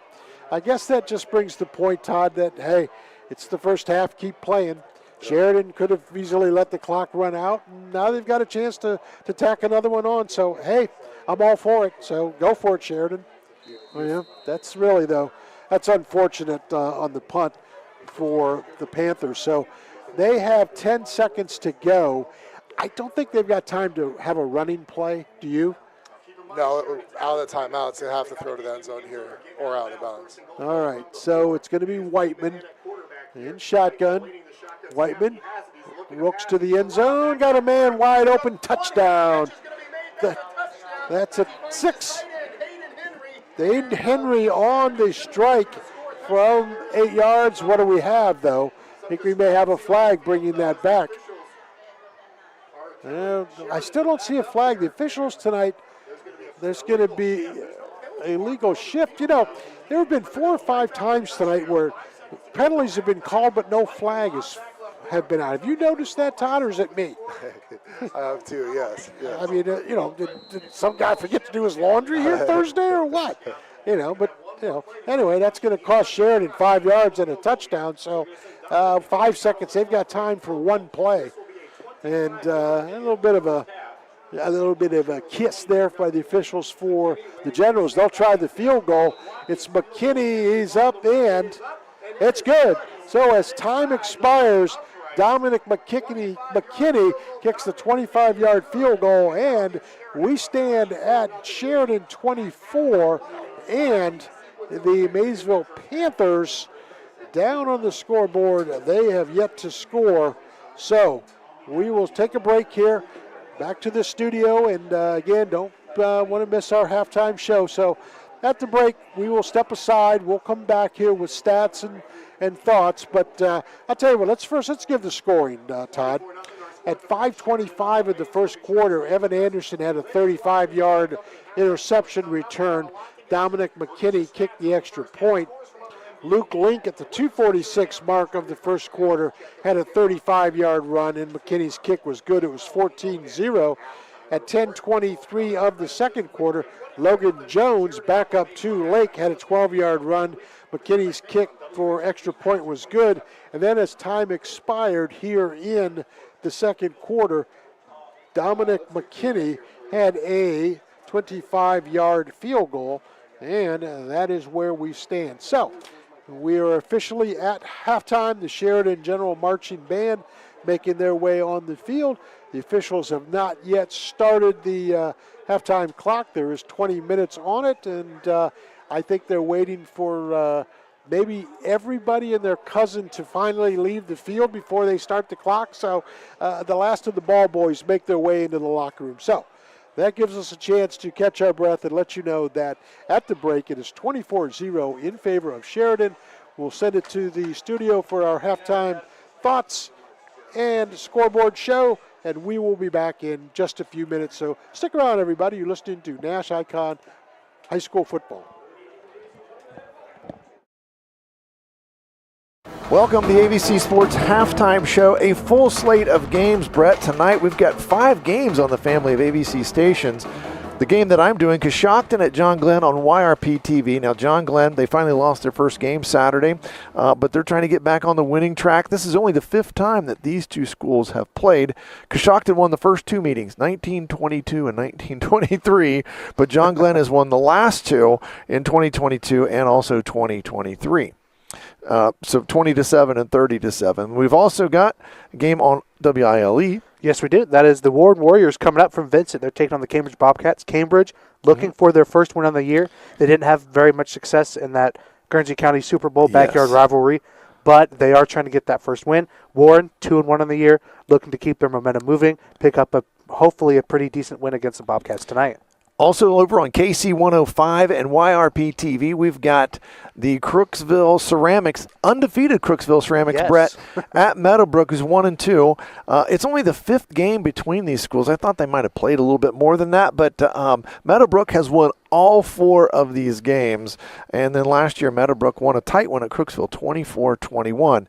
And then we've also got just a radio game tonight too, Brett, in Caldwell at Monroe Central. Yes, down in Woodsfield we have Caldwell, who is coming off of a pretty decent win against Wellsville. They opened up their game at home. Not many games for Caldwell at home this year, but they had a pretty commanding win against Wellsville. Just like every other game last week, had some weather, but hey, we'll get to that here in a little bit. Yes. And they are playing against an undefeated, Monroe Central team that has looked really good this year. Monroe Central is looking to be one of the top dogs. This matchup, we're going to see how this turns out, but I think we have a pretty good matchup in hand. And then our last game we've got tonight, Sheridan, 1-2 on the season at Maysville, also 1-2, and that's on Nash Icon 98.5 and 107.9 and YRP TV. That's where I'm at tonight, Dave. All right. Sheridan, they have dominated this matchup with Maysville. They've won 44 of the 59 games the two schools have played, and they've won the last 9 matchups in a row against the Maysville Panthers. Now, last year the Generals shut out the Panthers 48-0, so I'm looking for that probably to continue on. Sheridan, not as strong as they have been, but physically they're going to get it together. They're going to start playing better. I look for Sheridan to right the ship here. Now, coming up next, a new feature on the show. We're going to try to interview a coach each week. This week, I got Matt Edwards to join us from John Glenn, his 10th year at John Glenn.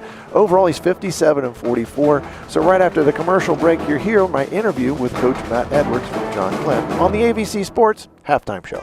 AVC Communications is your one-stop destination for all your marketing and communication needs. Whether you are a small business or a large corporation, our expert team specializes in creating customized solutions that drive results. From radio advertising and digital marketing to graphic design and event promotions, we've got the tools to make your brand stand out. Locally owned and operated, AVC Communications is dedicated to helping you connect with your audience and grow your business. Trust us to take your marketing to the next level. We're welcoming Coach Matt Edwards from John Glenn to the ABC Sports Halftime Show. Coach Edwards, his 10th season here at John Glenn. He's a Muskingum alum. I've got to throw that one in there. Coach, you know, a lot of people forget, when you're the head coach, you're in charge of the whole program, not just coaching the varsity team. So what's something that you try to instill in your program all the way through? Well, you know, one of the things that we were, pretty determined to get done was that there was some consistency with our mini Muskie programs and our high school and our middle school programs with regards to the offenses we ran, the defenses we ran. So one of the other things I'm very blessed with is some of my former players are now on those staffs, so they're familiar with the offense and defense we ran. So, you know, we're really happy with grades 2 through 12, you know, kind of being on the same page. So that when they get to us, you know, they've been running our system for a few years. That's important. I think that consistency throughout is just it's huge for any head coach in any program, really, especially football too. Okay, so 2-1 going into week 4 here. Tough loss, which ended up being Saturday. And personally, I thought you guys that was probably the best decision because a lot of games didn't end until really late. So, I mean, getting the whole game in on Saturday, but still, that was a tough loss. What goals do you have set for your team the rest of the way? Because there's a lot of football left here. Yeah, we're going to build on that. You know, I thought Indian Valley was exactly what we thought, which is really, really good. I know they have really high expectations over there, and they expect to win a lot of ball games. And we felt like we were in the game for the most part. And that was a good test for us. Weeks 1 and 2, the scoreboard took care of itself a little bit. We weren't really tested. Our guys didn't get to play a full 4 quarters, and you know we were really hoping that week 3 was going to tell us more than we had found out the first 2 weeks, and we felt like it did. Plenty of things to build on, offensively and defensively, and you know. Our mantra here has been the same since I took over. We're better today than we were yesterday. And, you know, we're hoping week 4 we'll play better than what we did week 3. Well, we're talking to you here on a Tuesday afternoon, and in the grand scheme of a practice week from Monday leading up to the game on Friday night, what does that look like for you guys? We may do things a little bit differently. Tuesday is our biggest work day of the entire week. We're kind of light on Monday. We're really light yesterday because we had one less day of recovery. Sure, yeah, exactly. You know, it's amazing. We are very schedule oriented, and you know, our guys having one less day, they really felt still sore and stuff yesterday. So we were really light yesterday, but Tuesday typically is a really big work day for us, and then Wednesday is kind of a fine tune, and then we get to Thursday, we're back in kind of just helmets and shoulder pads, just really working on our game plan and making sure everybody knows what we're doing, and you know, getting ready for Friday. So Tuesday is the work day though. Yeah. So it's my first John Glenn game of the year. I've got the game this week. Got Coshocton right here on this field. What would we expect to see out of you guys offensively and defensively this week? Same thing you've seen for 10 years. You know, I was going to say it's probably not going to change much. Yeah, that's again, my staff and I have been together pretty much the whole time through offensively. This year, you know, we're built to run the football up front. 4 senior linemen. You know, got all of our tailbacks back. Owen has taken over at quarterback and has done a really nice job of being a point guard for us and distributing the football. And we've probably thrown the ball a little bit more than we have the last couple of years, but only because that's what the defense has given us. Right. A lot of our throws have been runs that were called that Owen is now seeing the box and making good decisions there. So you may see us throw it a little bit more than we have in the past. And defensively, Coach Bendel he hasn't changed in 10 years. We're going to line up in a 3-4 defense, and you know, we've done a really nice job lately of stopping the wing tee, and you know, I expect us to do the same thing this Friday. Well, you know, Coshocton, they've struggled. They've really had trouble putting points on the board. What's one thing you really think you need to take away from them on Friday? Obviously, you know, anytime a team is struggling to score points, you got to eliminate their big plays. Right. If you make them put together long drives, high school kids tend to make mistakes along the way, and sure, as long as we can avoid these big 1-play or 2-play touchdowns, and make them earn everything, that'll be a good goal for our defense. Well, I certainly appreciate what you do, because I was just telling our camera guy here, Bryce, that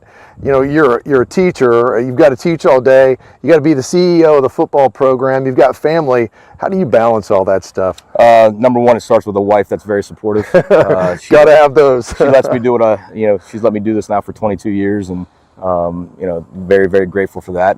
And football is actually my least busy time of year, believe it or not. Yeah. Having 2 kids, I have a junior and an 8th grader now. They both play football, so we're always on the same schedule. Right. And being able to spend a lot of time together during the season because of football. But then once we get to the next part, I have a son that wrestles. I have a son that plays baseball. Another one that plays baseball. It feels like out of season, I'm way more busy traveling than I am in season. Going to see the kids, exactly. Yeah, spending time and being a parent and being a father is it's challenging sometimes. But again, the support of the family and both of my kids being on board with football, and my wife understanding she married a coach. Yeah, been very grateful. Well, we really appreciate you joining us, taking the time out of your day. I know you got practice coming up. We appreciate that, and good luck to you this Friday night. And thanks for Coach Edwards for joining us on the AVC Sports Halftime Show. Welcome back to the AVC Sports Halftime Show, and again, we certainly appreciate Coach Matt Edwards taking time out of his schedule to meet with us, and we interviewed him over at school Tuesday, so we appreciate him joining us. Now, last week, the big winner was the weather in all the football games in the area. Philo did get their first win of the season as they beat Maysville 27-17, and of course, and I could say all of these were rain delayed, or I shouldn't say rain delayed, but lightning delayed. Every single one, Dave. Caldwell, they are 2-1 now. They beat Wellsville 43-0. Buckeye Trail, they lost a tough one to Barnesville. Barnesville, again, a really strong season so far. They're 3-0. Yes. Barnesville won that one 47-8. And as Brett mentioned earlier, the Guernsey County Super Bowl went to the Meadowbrook Colts as they beat Cambridge 46-0. Now, John Glenn, I think probably they might have made the smartest decision along with Indian Valley. They just canceled and said, let's play Saturday. And Indian Valley ended up winning that game 41-26. The game started at 11 o'clock on Saturday morning. And then another big game in our area, Tri-Valley beat State Power Clinton Massey 14-13. That's a huge win for them. And Zanesville fell to 0-3 on the season as they fell to Newark in that knock-nurk game, which they did knock-nurk that time, 35-15. Now, we've got a full schedule of games again next week on our family of stations and YRP TV, and Brett is going to fill us in on those. Absolutely. So don't go anywhere next week. 5 games just as this week again, on our 5. family of stations and yourradioplace.com. WBNV, we have the Union Local Jets making the trip to Sayersville. They'll play the Zeps. The Zeps. Yes, that'll be on on my radio. favorite nicknames. And then we have Blair. They're coming over to Cambridge. They're taking on, that'll be a good matchup that's been happening a handful of years. It's not in Bel Air, and it's not on a Saturday. Yeah. However, no more Saturdays in Bel Air. Right, They have got lights. But this is at McFarland Stadium in Cambridge. That'll be available on WI Elite, YRP TV, on yourradioplace.com as well. Over on Nash, pretty big game coming up. The Sheridan Generals are taking on the John Glenn Muskies in John Glenn. That's going to be a big game in the NBL that'll Big be School, on definitely. Nash Icon 98.5 1079. You can check that out. YourRadioPlace.com has the links for all of these as well. Right. Meadowbrook will take the trip over to the power plant. I don't know if they call the football stadium the power plant, but Sam Hatfield Stadium. There you go. We were just there. We were just there last week. It was a pretty fun game. But the Colts take on the Electrics that week. That'll be on KC 105 and YRP TV. And finally, a video-only game, YRP TV only. Again, yourradioplace.com has all of these games. Video, radio, you name it. You go there, you find it. It is the Coshocton Redskins facing off against the Maysville Panthers. A little NBL battle going on. Same with, Meadowbrook Philo, Sheridan, John Glenn, you name it. NBL football on our family of stations. That is going on next week. Sure, and a shout out to all the athletic directors and athletic personnel that make us feel comfortable when we're out broadcasting. The Philo people were so great with us Friday night, working through a bad situation, multiple delays, and they were certainly entertaining with their video board down there. Oh, yeah. The staff at Maysville, they've been outstanding with us as well, so we certainly appreciate them, and we certainly appreciate you tuning in to the AVC Sports Halftime Show. High school football from ABC Sports and WILE Cambridge, 107.9 Cambridge, 98.5 Zanesville, Nash Icon.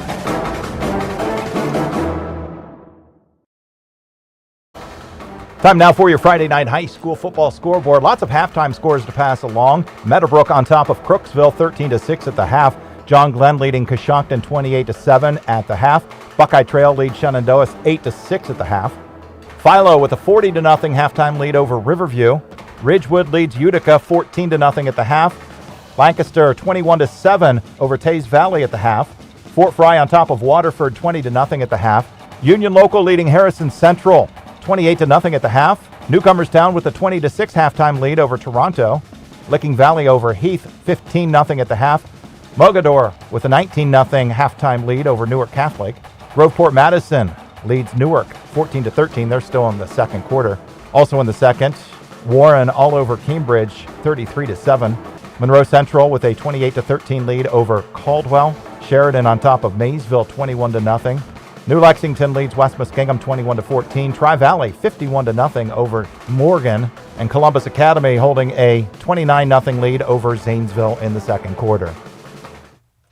Hi again, everybody. Welcome back to the Maysville Football Athletic Complex here in Newton Township, where the first half has ended. And unfortunately for the Panther fans, it was all Generals, Todd, as the Generals do lead at the break 24-0. Howard Twiggs and Todd Worley, glad to be part of your evening. And I think that the two things that stand out for me, Todd, are number one is Maysville's first and second down proficiency. They were constantly third and long. I think that stands out, number one. Number two is the two picks, including the pick six that Sheridan got. And then just 15 seconds to go in the first half, a minus 4-yard punt gives Sheridan a chance to kick a field goal with no time. So Maysville, in some ways, did themselves no favors. Right, and if you were with us in pregame, we talked about how the key for both sides was when Maysville has the ball, the key for both sides is what does Maysville do on first down. If Sheridan can constantly keep Maysville to 2nd and 9, 2nd and 10, 2nd and 11, Maysville's in trouble. And if that happens to Maysville, they're in trouble. And so that's what's happened exactly. This was really a textbook first half of defense by Sheridan. Then you like the fact that they already had a 21-0 lead, and they used their timeouts and got the defensive stop and forced Maysville to execute on a punt. And even if he'd had a better punt, they still might have had time for another player to get in a field goal range. But then obviously Sheridan was able to capitalize off of the shanked punt. Let's look at the scoring while we have a couple of moments before the start of the second half. Things got rolling at the 5:25 mark of the first quarter. Evan Anderson picked off the quarterback for the Panthers, and he went 35 yards for the score on the pick six. That was Cade Rock's pitch, by the way. Don McKinney kicked the extra point. It was 7-0 at that point for the Generals.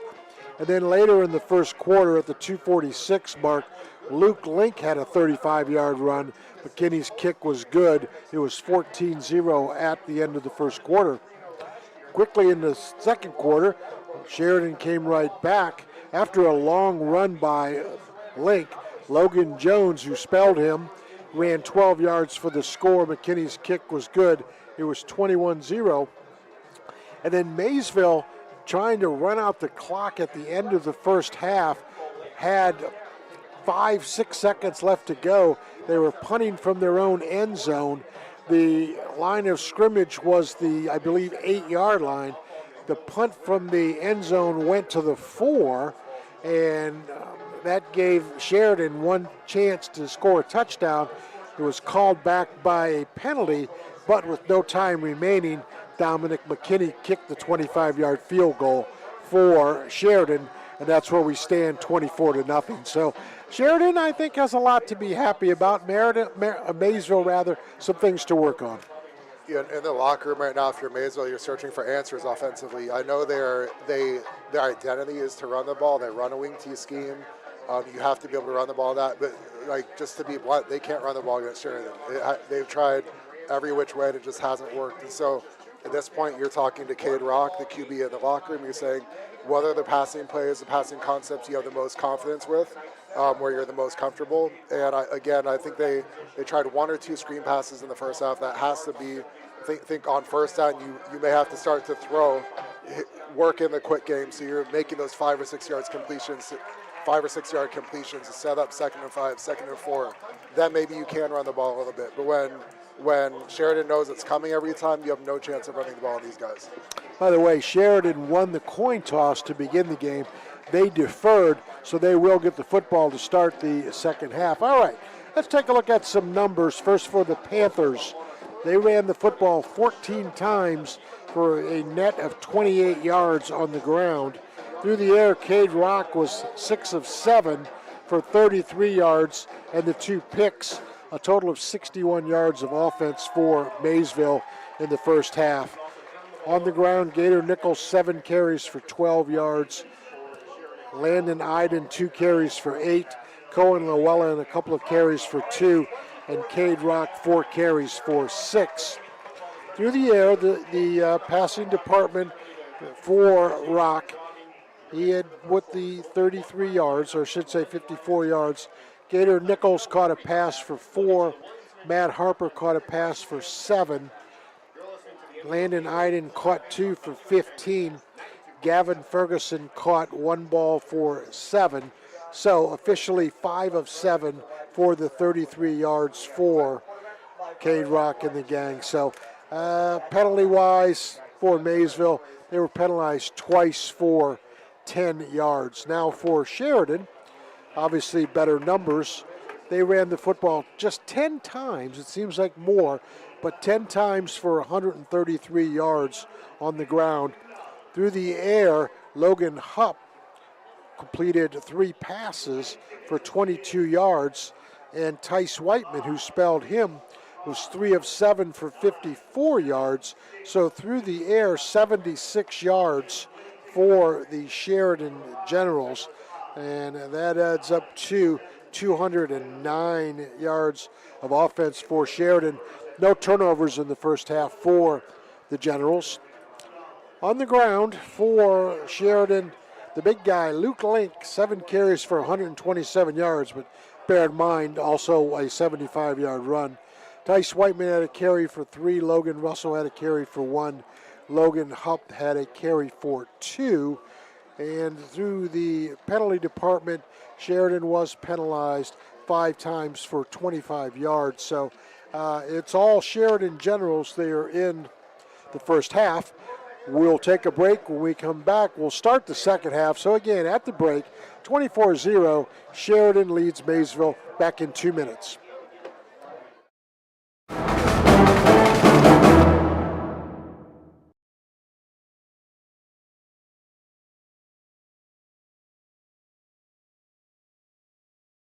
Experience luxury and power like never before with the 2024 Explorer, available now at Doane Ford. With its sleek exterior, 3.0-liter EcoBoost V6 engine, and low miles, this Explorer is ready for any adventure. Relax in light sandstone leather seats while staying comfortable with heated and ventilated front seats. Plus, enjoy the premium technology package featuring a 14 speakers and B&O sound system with twin-panel moonroof. Don't miss out on this exceptional driving experience. Visit Doane Ford today, located at 66870 Belmont Morristown Road, or visit them online at DoaneFord.com. Patrons Buckeye Mutual Insurance Company is a proud supporter of high school football. Contact one of the 42 agencies writing for Patrons Buckeye for a quote from your local insurance company covering Ohio. Whether you need coverage for your home, mobile home, cabin, seasonal home, a garage, or even farm equipment, Patrons Buckeye Mutual Insurance Company is located in Caldwell, Ohio, and can help. Visit our website, patronsbuckeye.com. Shriver's Pharmacy is a proud supporter of Ohio high school sports, wishing all area athletes, coaches, and parents a healthy and successful season. When you play, play with heart. Local and independent since 1979. Shriver's Pharmacy, because we care.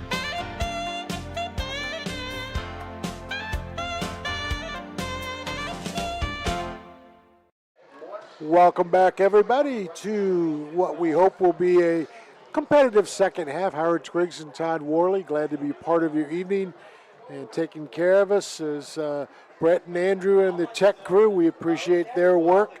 We're about a minute or so away from starting the second half. Sheridan will receive the kick. By the way, we want to remind you that Lock 9 Pizza will sponsor the player of the game. And the play of the game is brought to you by Great Clips of Zanesville. Scoreboard updates brought to you tonight by Bradley Lending Team with First Ohio Home Finance. So, Todd, the question I pose to you is, Sheridan gets the ball back first. What are they going to do coming out of the locker room? So this first drive for both teams is really big. And so on Maysville's side, they're staring 1 and 3 in the face if they don't get something going right away. They need to stop right off the bat. Sheridan, you're thinking, I love the aggressiveness by the coaching staff late in the first half to get the stop defensively, use your timeouts, force Maysville to punt, and try to get more points at the end. So right now, Sheridan's thinking we're going to get the second half kickoff. We're going to drive down for a touchdown, put this thing over with, and show Maysville that you don't have a chance to come back in this game. So I think this first series is going to tell a lot about if Maysville is going to get back in this thing possibly, or if Sheridan's going to close the door on them quickly. Okay, we'll find out as both teams are set after an extensive halftime break. They extended it probably about a half hour or so for everybody to make sure they get nice and comfortable, go to the concession stand, restroom, what have you. So it took a while for the officials to start the halftime clock. Then they ran 20 minutes. Then they ran another 3 minutes, and here we go. We're going to be starting the football game. Sheridan will be going right to left. Matthew Harper, I believe, will kick off for the Maysville Panthers. And let's see who we got going back deep for the Generals. I know this is unconventional, but if I'm Maysville here, you're down in a 24-0 hole. If you've got an onside kick that you felt good about this week in practice based on Sheridan's alignment, now's the time to pop it out. All right. Well, Logan Hupp disagrees because he's back deep for the Generals, and we'll see what Matt Harper has up his sleeve. And hey, who knows? Why not, right? So you're going to have to take some chances if you're Maysville as we begin the football game for the second half. And Sheridan on top 24-0. All right, Harper finally gets the signal, and we are set to begin quarter number 3 from the Maysville Athletic Complex here on the campus of Maysville Local Schools. It is a deep kick, and it will be fielded at the 6-yard line. That's Anderson, and he is up to the 30, to the 40, breaks a tackle. He may go. He is in Maysville territory, to the 30, to the 20, down to the 10, and it is a Evan Anderson touchdown of 94 yards, and that is his second touchdown of the night. One on a pick six, one on a long kickoff return. My goodness. You talk about a textbook first half defensively for Sheridan. That was a textbook kickoff return. Everyone blocked that perfectly. And then you have Evan Anderson finding the lanes, exploding upfield, and showing his breakaway speed to take that all the way to the house. Well, let's see if Dom McKinney can add on the extra point for Sheridan. I just don't think Maysville wanted that. I could be dreaming, but that's tough. My goodness, for Maysville. McKinney's on for the extra point. We'll keep it right here after this extra point try. And McKinney's kick on the way is good. So after the kickoff return by Evan Anderson, we are at 31-0. So Todd, go back to the kickoff return of 94 yards if you would. Yeah, just first of all, by Sheridan going up by over 30 points now, there will be a running clock until Maysville can get under 35. Okay. So like I said with Evan Anderson, just that was all 11 guys executing on a play by Sheridan and executing the kickoff return perfectly. He found the lane, he exploded upfield, and then broke away from the entire kickoff coverage unit for Maysville. So now if you're Maysville, now you're down in a bigger hole. Do you still come out in the second half and do what you wanted to do based on what you said at halftime if you're the coaches, or just start doing crazy things? The temptation is to do crazy things. Right, and I still think that they are going to have to do something unconventional because their typical game plan is just not working, obviously, against the Sheridan defense. So, first of all, if I'm Sheridan here, I'm either doing a pop-up kickoff here or a squib. The only thing Maysville's been able to get going has been with some long kickoff returns. I don't give them a chance to do that here from Sheridan. Maysville needs a big return, needs to figure out a way to move the ball and get some points here on this drive. Landon Iden will be one of the return men. I believe Gator Nichols is also back there. Matthew Harper, one's 2 and one's 3. And they will await the kickoff by the Generals, who just struck lightning as they took the second half kickoff 94 yards. And that's going to be along the sideline, picked up by Iden. He'll let it roll out of bounds instead. And that will go down to the 8-yard line. And, you know, that's an interesting decision. He had a chance to pick it up and maybe get some room. He let it go out of bounds. And that will allow Maysville, I guess, to have better field position. So, for all intents and purposes, got a choice. Maybe get a decent return, but, you know, he eventually let it go out of bounds. So Maysville will have it in good shape at the 30-yard line for the Panthers. Yeah, and I like the call by the Sheridan coaches. They did not kick it deep. They kind of like halfway between a squib and a pooch, and then the ball bounces out of the bounds, takes a bad hop, and then a good decision by Maysville to let it get out of the bounds and get good field position there. Cade Rock will open up at the QB spot for the Panthers in the second half in the shotgun. In motion is Landon Iden, and they will go with Logan Wilhite on the carry. And Logan Wilhite, good strong run right up the middle, good for about 5 yards. That's his first carry of the night. And he's normally a blocking back, but I think Maysville, perhaps one of their adjustments is, hey, let's get a little bit beefier in there and run right at him. It was nice balance and power there, and you can tell he's still competing to come back in this game, and like the way he ran the ball there, Logan Wilhite. All right, so Matt Harper re-enters the game. He is the lone wide receiver. Rock in the shotgun. He will have Iden in motion. Iden will get the pitch. He will cut to the outside and gain a couple. So Landon Iden has his third carry of the night for 10 yards. Brings up a third and very manageable for the Panthers. Let's call it third down and along 4, maybe close to 4.5. So, wouldn't surprise me if they go back to Wilhite. He had a good first down run. Right.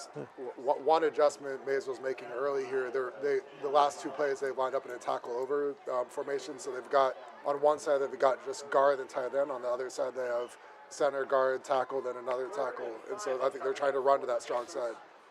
Third down and 5. It's going to be Rock back to pass. He's in trouble. Let's go. Is it nearly picked? Oh, in and out of the hands.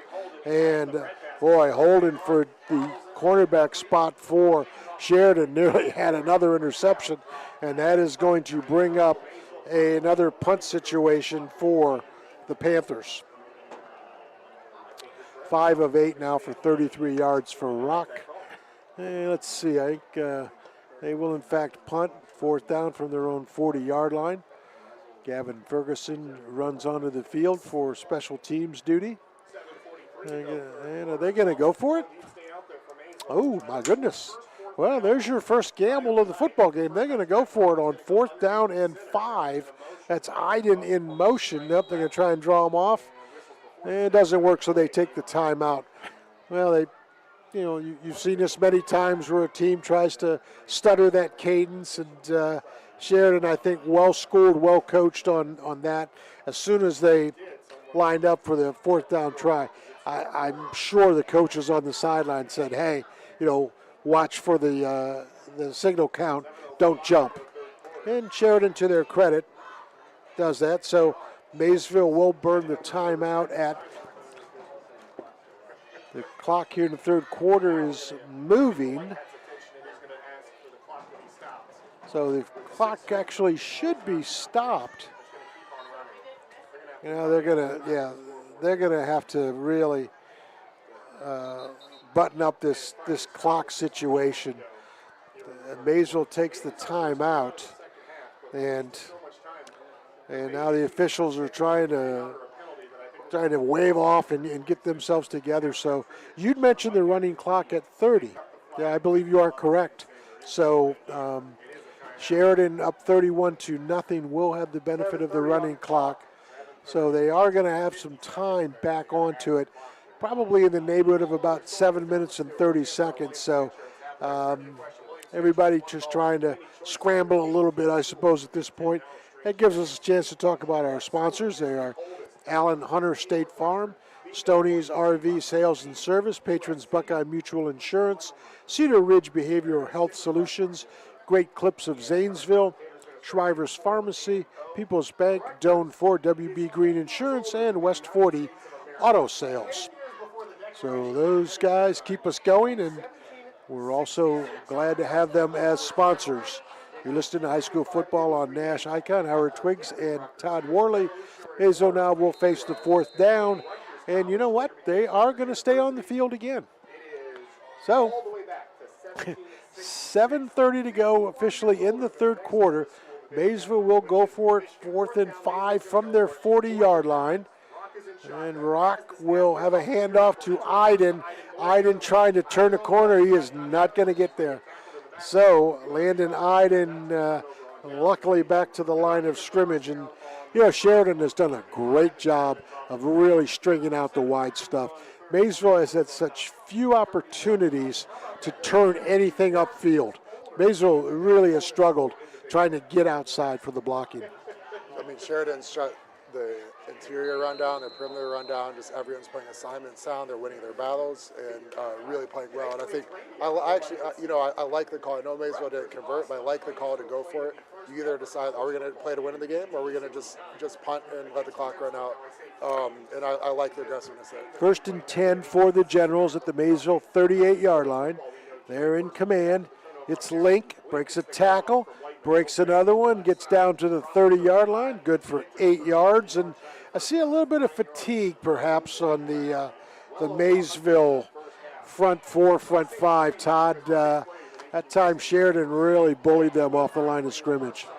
You know, I think they're actually holding the point of attack okay. I think we need to see some linebackers come down the hill and make a play there. And when you see running back cut back like that, nobody's there, that's not a good sign for the linebackers and safeties. 2nd down and 2 for the Generals. They will go on a pass to the sideline, in and out of the hands of the intended receiver for the Generals. And that will be an incomplete pass. So Sheridan will have it now, 3rd down and 2. That's really a pretty good call for this point of the game.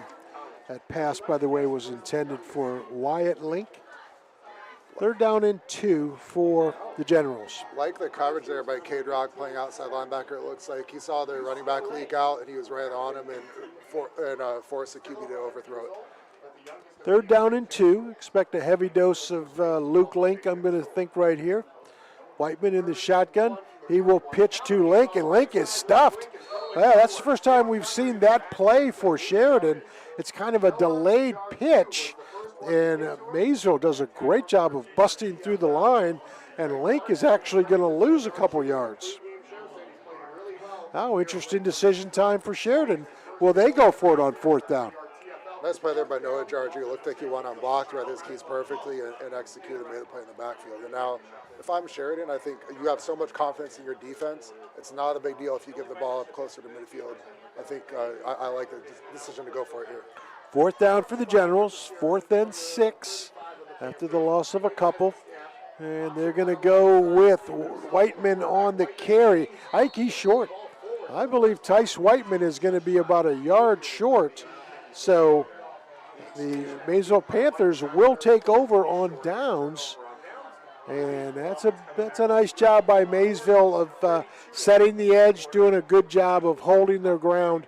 And Maysville will take over on downs with the football at the 4:20 mark, trailing 31-0 here in the 3rd quarter. Nice stop there. Way to step up by the Maysville defense. You'd like to see someone get excited. I know you're down 31-0, but it's a fun game.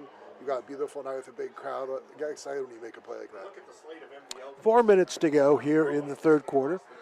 Maysville on the bottom of a 31-0 score.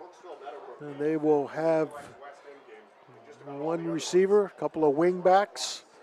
And Cade Rock will have the football. Is going to look to pass under some duress. Gets a completed pass. And it's a receiver catch for the Generals, or I should say the Panthers. So they get 8 yards on a completed pass to Cohen Llewellyn for the Panthers. So, like we said, coming out of the halftime break, I think it makes a lot of sense for Maysville to probably start to look to pass on first down, try to make those easy completions for 5-6 yards. That's exactly what they did there. 3:15 to go here in the third quarter. 2nd down and 2 for Maysville. Iden in motion. It's going to be Gator Nichols right to the line of scrimmage, and no gain on the play. Hey, Gator Nichols has done a lot of work inside tonight, just hasn't had a lot of success going against this Sheridan front.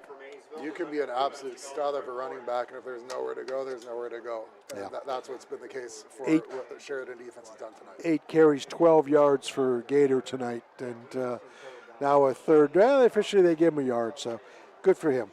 3rd down and 1 for the Panthers, and my guess is probably something right on the ground again. Cade Rock in the shotgun. Nichols will be with him. In motion is Iden.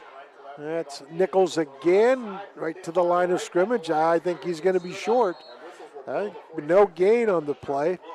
So going to be 4th down for the Panthers again.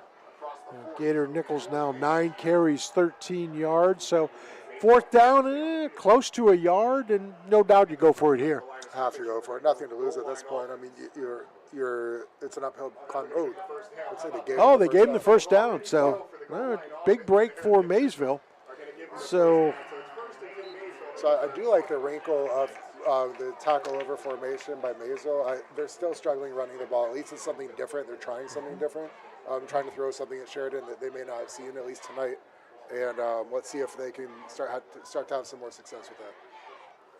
So Maysville has a first down at their own 41-yard line. Nice, generous spot for the Panthers, and they'll take that. Rock under center, and he will go to Nichols. And Nichols cuts left, comes back right, and gets about 3 yards. So Gator Nichols doing a lot of the legwork here in this third quarter. 10 carries up to 17 yards rushing for Nichols. Clock moving down to 1 minute, 10 seconds to go here in the third quarter. It's been all Sheridan. They lead by the score of 31-0. If you like physical play, there's a nice little collision there between Sean Griffey, the linebacker, and Colton Dumont, the right tackle. Love seeing the physicality there. 2nd down for the Panthers. Back to pass is Rock. He's in trouble. Rolls to his left. Gets the ball away in and out of the hands of the intended receiver. And that was Gavin Ferguson. So that will bring up a 3rd down for the Panthers. Rock now 6 of 10 for 41 yards. And perhaps another passing situation here. Clock is not stopped due to the running situation with Sheridan up 31-0 here in this third quarter. So this is most likely the final play of the quarter. And Maysville faces a 3rd down and 7. Back to pass. Looks all the way down the field. In and out of the hands of Iden. Just a little bit long. He had a shot at it, but not there. So we have ended 3 quarters of play here on Nash Icon. You're listening to high school football MVL style, where Sheridan leads Maysville 31-0. We'll be back in 60 seconds. There's something about a fresh haircut from the friendly, skilled stylists at Great Clips that just makes life, well, greater. The sun shines brighter. Your step feels springier. Even your jokes are funnier. And the best part? When you use Great Clips online check-in, you can get in for a haircut without having to rearrange your day or your budget. Download the app today and start feeling that much greater in just a few taps. Great Clips.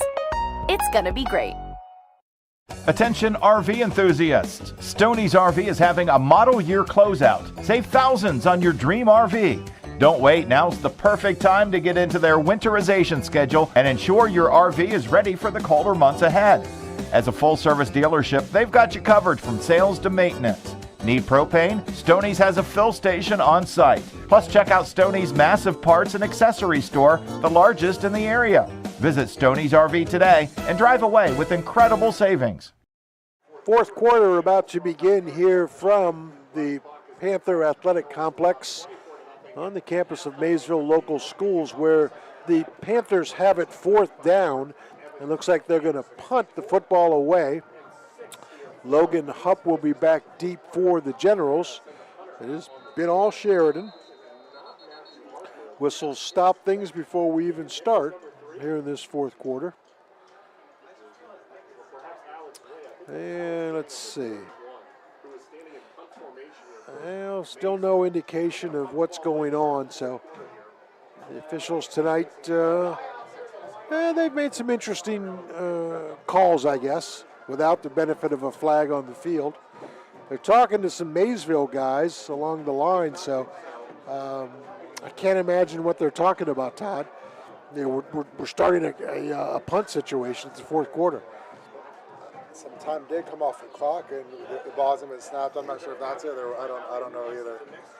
Well, this has been an interesting display of officiating. All right, so Maysville will have it fourth down. They will punt the football away. All right, that's going to be number 31, Alex Ray. Hupp will let it drop. Nope, he's going to pick it up at the last second, and he is going to get up for about 3 or 4 yards. Dangerous punt return that time by Logan Hupp.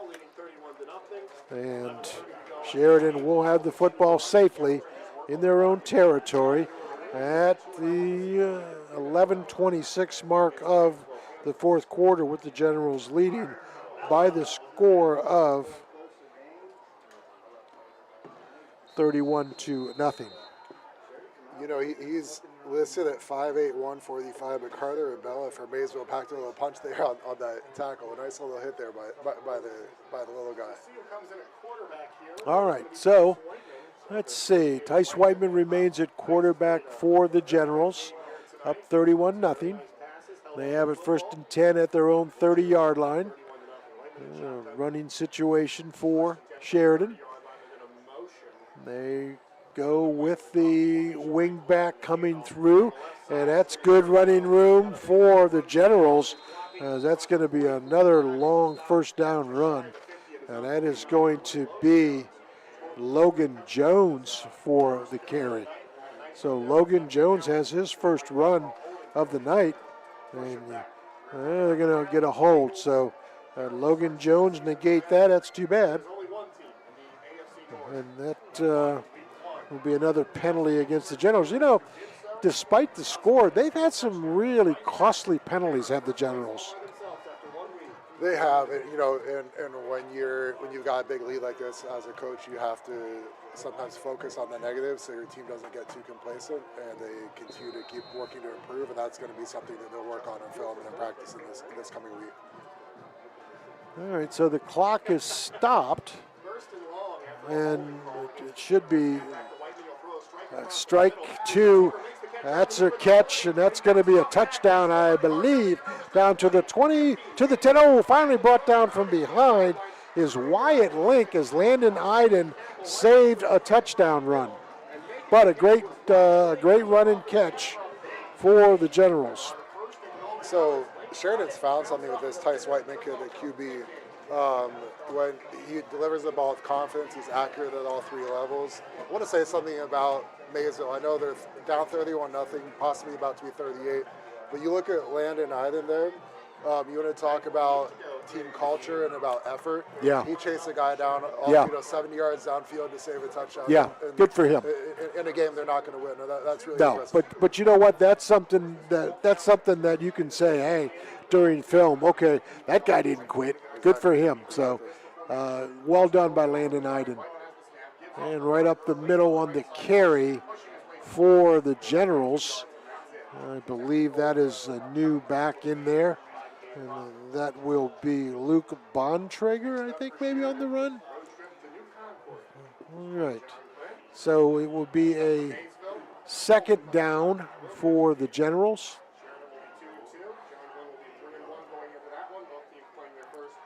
And no hurry are the Generals. Second and goal. That's Tice Whiteman.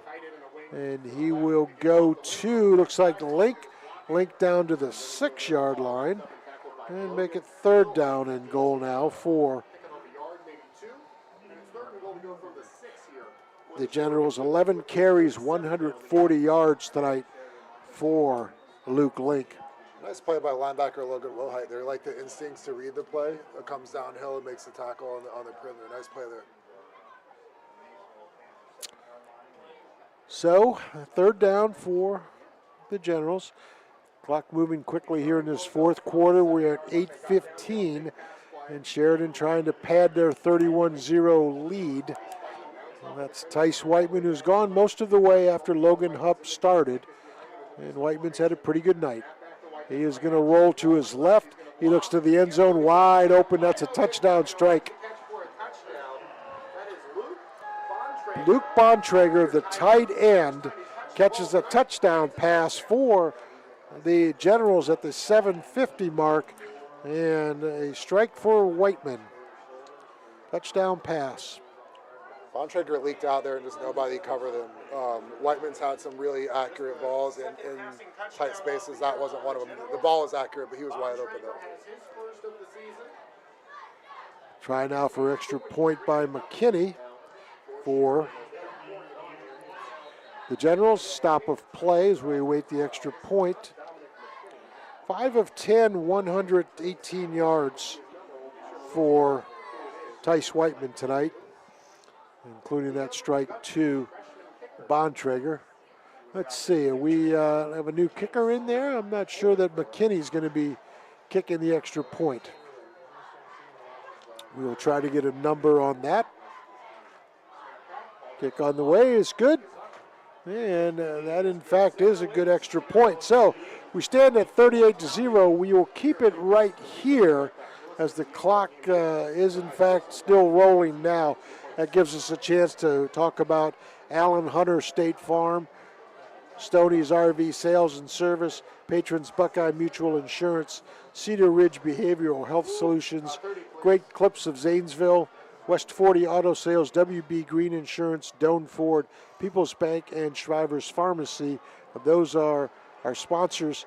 The scoreboard updates tonight have been brought to you by Bradley Lending Team with First Ohio Home Finance. We have the upcoming player of the game brought to you by Lock 9 Pizza, and also the play of the game from Great Clips of Zanesville. I've got a pretty good idea who I think is the play of the game. Boy, there's the same guy I'm thinking maybe for the play of the game and player of the game. I don't know if we can do that or not, Todd. Yeah, but the guy I'm thinking of, I'll give you a little bit of a hint. He wears number 11. So Sheridan will kick it away at 6:48 of the 4th quarter. They are on top big, 38-0. And kickoff will go down to the 10. And up to the 25, to the 30 is Landon Iden. And Iden will set up his team at 1st and 10 of his own 31-yard line. And now the clock is stopped. So the clock has had some confusing moments as well tonight, I think. 6:30 to go. Now they finally started. I like the rule in general, though, when you got this game, out of hand, you got to overrule. The only thing you can say is that if you played a whole game, some of the kids who don't get to play may get to play. That's the only counterpoint about that. Great point. Rock, fumble on the play, and then picking it back up, I think, is Nichols. So Sheridan thought it had it for a second. That was a carry by Gator Nichols, and no gain on the play.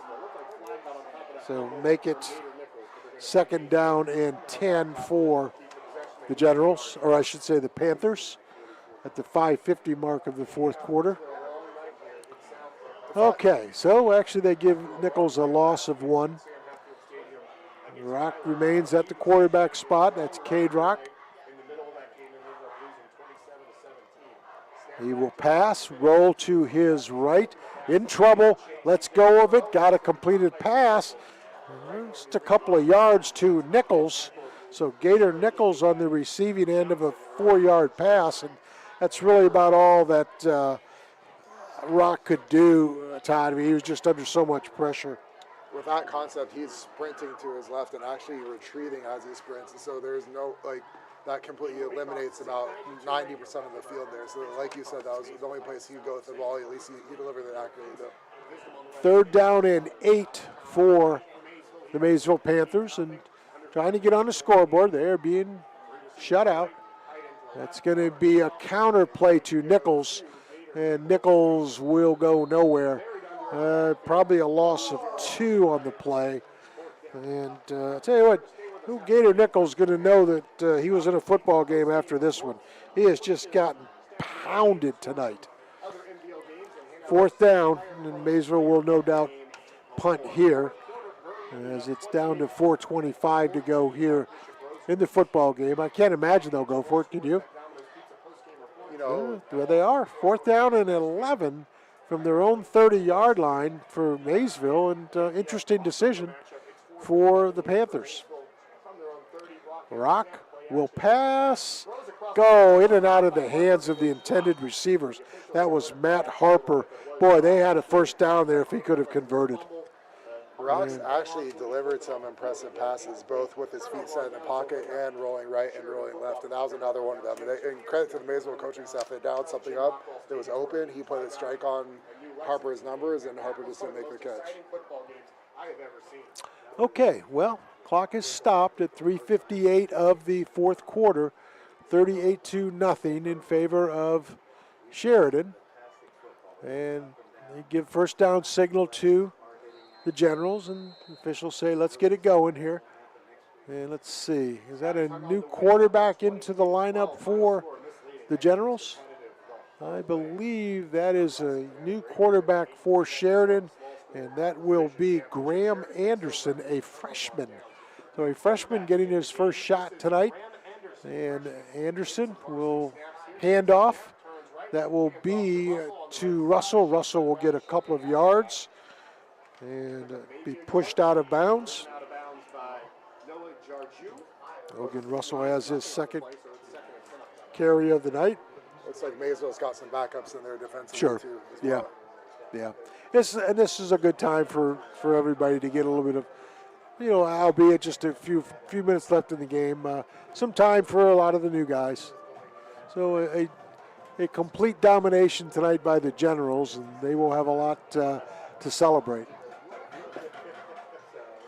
That is Anderson, remains at quarterback. He is in the shotgun, and he will hand off again to Russell. Russell down to the 24-yard line. Gain of 4 that time for Logan Russell. He has 3 carries for 7 yards now. And make it officially 8.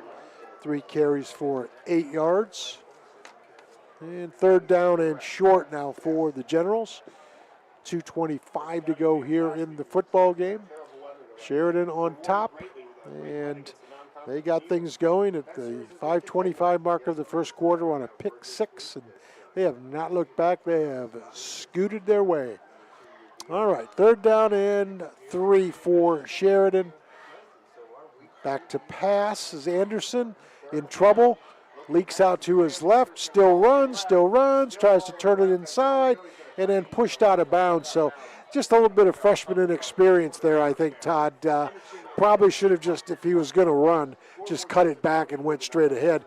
Tried to use the sideline as a barrier and was pushed out of bounds.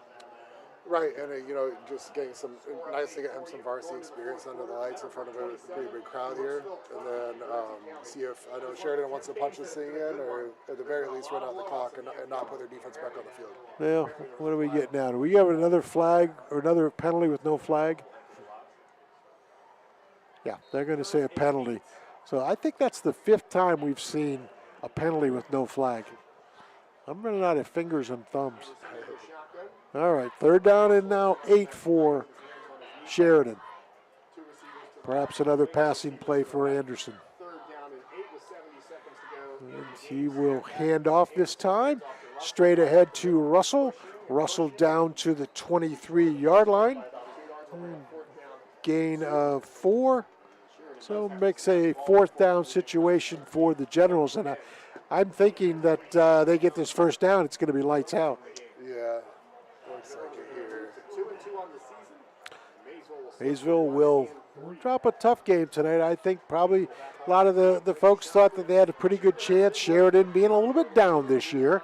1-2 on the campaign. But, it's hard to argue with the tradition that Sheridan brings onto the football field. And again, on their behalf, they've had a tough go, but they certainly flexed their muscles tonight. 4th down for the Generals. Anderson will hand off to Russell. He breaks a tackle, breaks down to the 18-yard line, has enough for the first down, and that should do it. That should end the football game. So the final score is going to be 38-0 in favor of Sheridan. So the Maysville Panthers fall to 1-3 on the season, and Sheridan, they've moved to 3-1, and that has to be a good confidence builder for the Generals. Okay, we have a lot to get to. At the end of this game, we'll give you some final stats. We'll give you our Lock 9 player of the game, our Great Clips play of the game, and we'll also give you the scoring stats and some final thoughts. So we're going to take a break here. When we return, we'll have some final numbers and some other kinds of things. So stick with us. You're listening to high school football on Nash Icon, where Sheridan wins by the score of 38-0. We'll be back in 2 minutes. Introducing the 2021 Ford F-150 Super Cab XL 4x4, now available at Doan Ford. With very low miles, this truck is ready to tackle any job with its 2.7-liter V6 EcoBoost engine and tow technology package. Enjoy a stylish look with the chrome appearance package and stay safe on the road with Ford Copilot 360 2.0 and auto high beam headlamps. Price to sell, it's an unbeatable deal. Don't miss out. Call Doan Ford 740-782-1965 or visit DoanFord.com today. Patrons Buckeye Mutual Insurance Company is a proud supporter of high school football. Contact one of the 42 agencies writing for Patrons Buckeye for a quote from your local insurance company covering Ohio. Whether you need coverage for your home, mobile home, cabin, seasonal home, a garage, or even farm equipment, Patrons Buckeye Mutual Insurance Company is located in Caldwell, Ohio, and can help. Visit our website, patronsbuckeye.com. I was sitting in my car and it wouldn't start. I lifted the hood and the engine was falling apart. What would I do?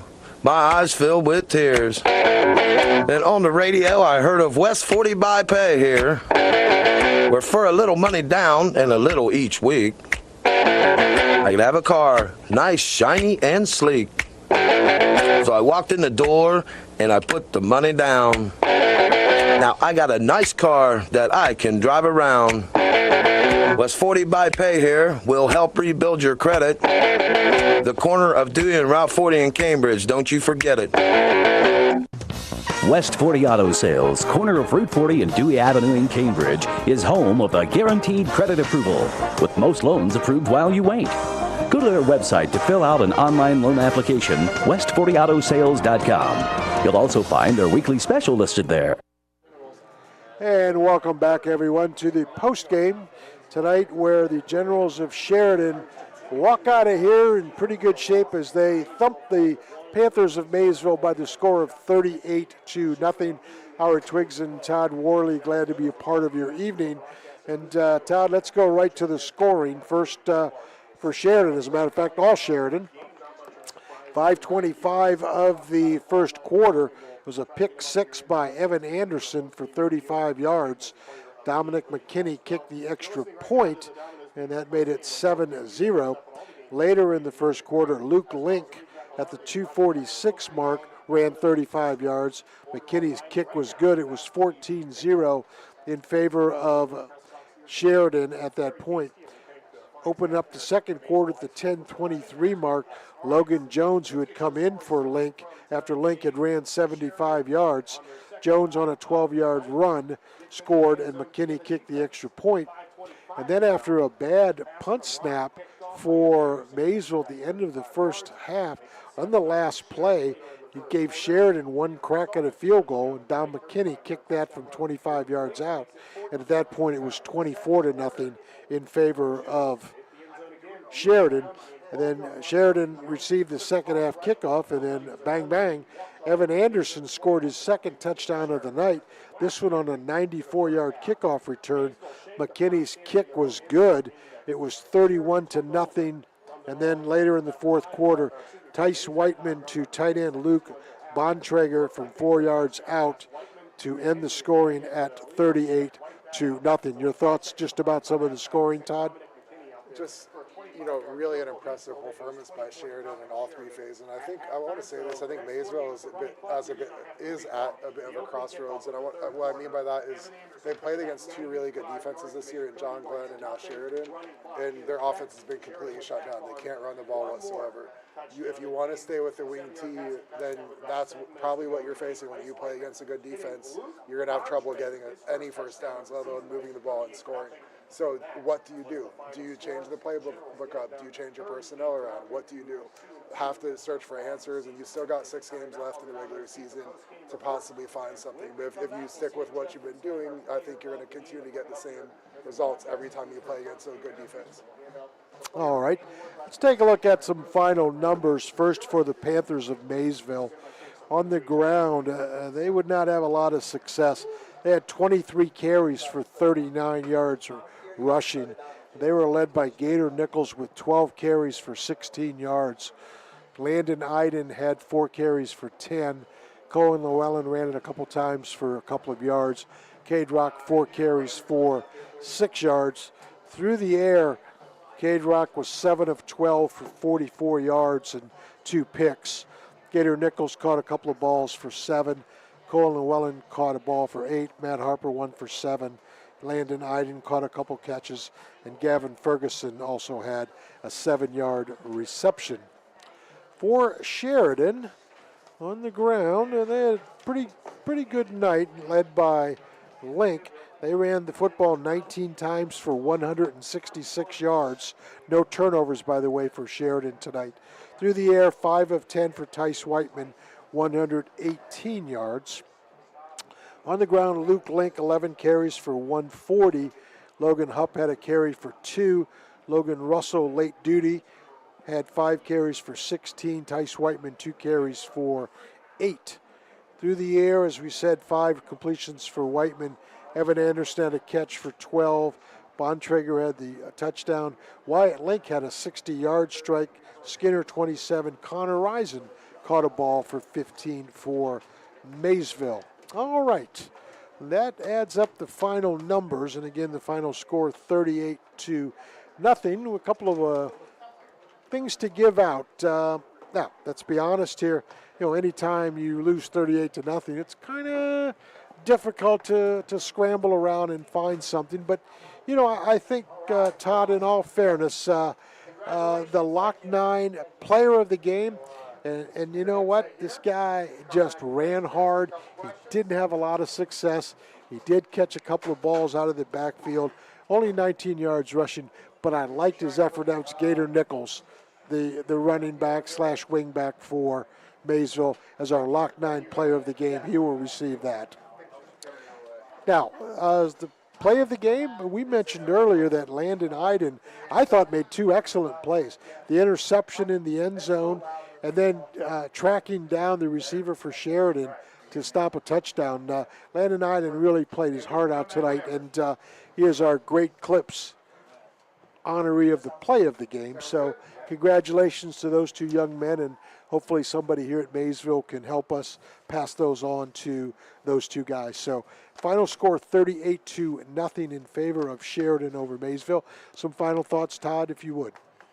Like you said, back to Landon Iden for a second. At the time he made that interception, it was 21-0, and if the defense had given up a score, you're in trouble, big trouble at that point. And so that pick kind of gave Maysville some glimmer of hope. Unfortunately, they couldn't do much with it, but you like seeing a guy step up, and you also like the indication of the team culture by the fact that, as you said, on the long pass play by Sheridan, he was the one sprinting his tail off downfield just in case he could possibly make a play to prevent a touchdown, and he did that. And then in a game that's already decided, they had no chance to win. That's impressive, and that starts at the top, and that's a reflection of the coaching staff. Okay, so for Maysville, where do you go from here?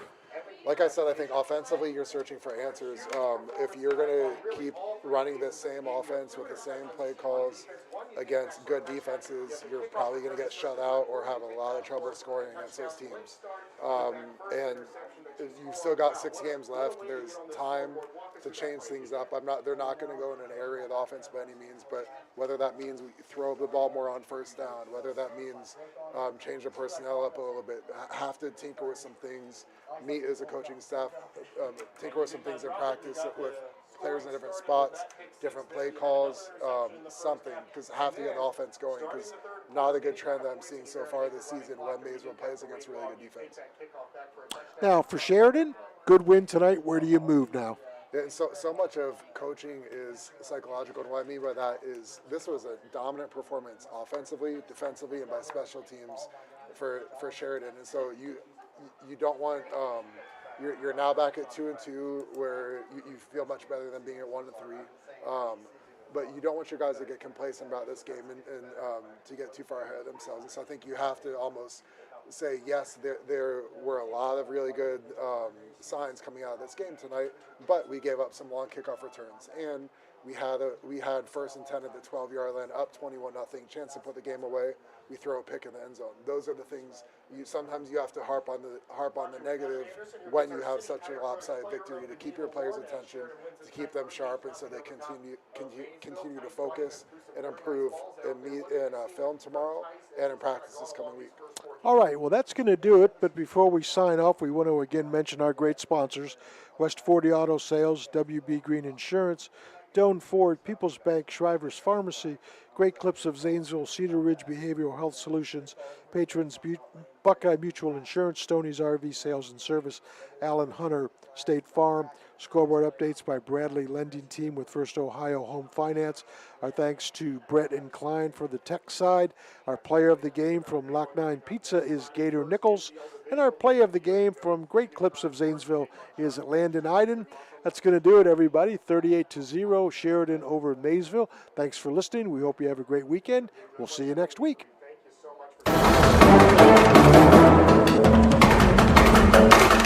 You've been listening to High School Football, a presentation of ABC Sports.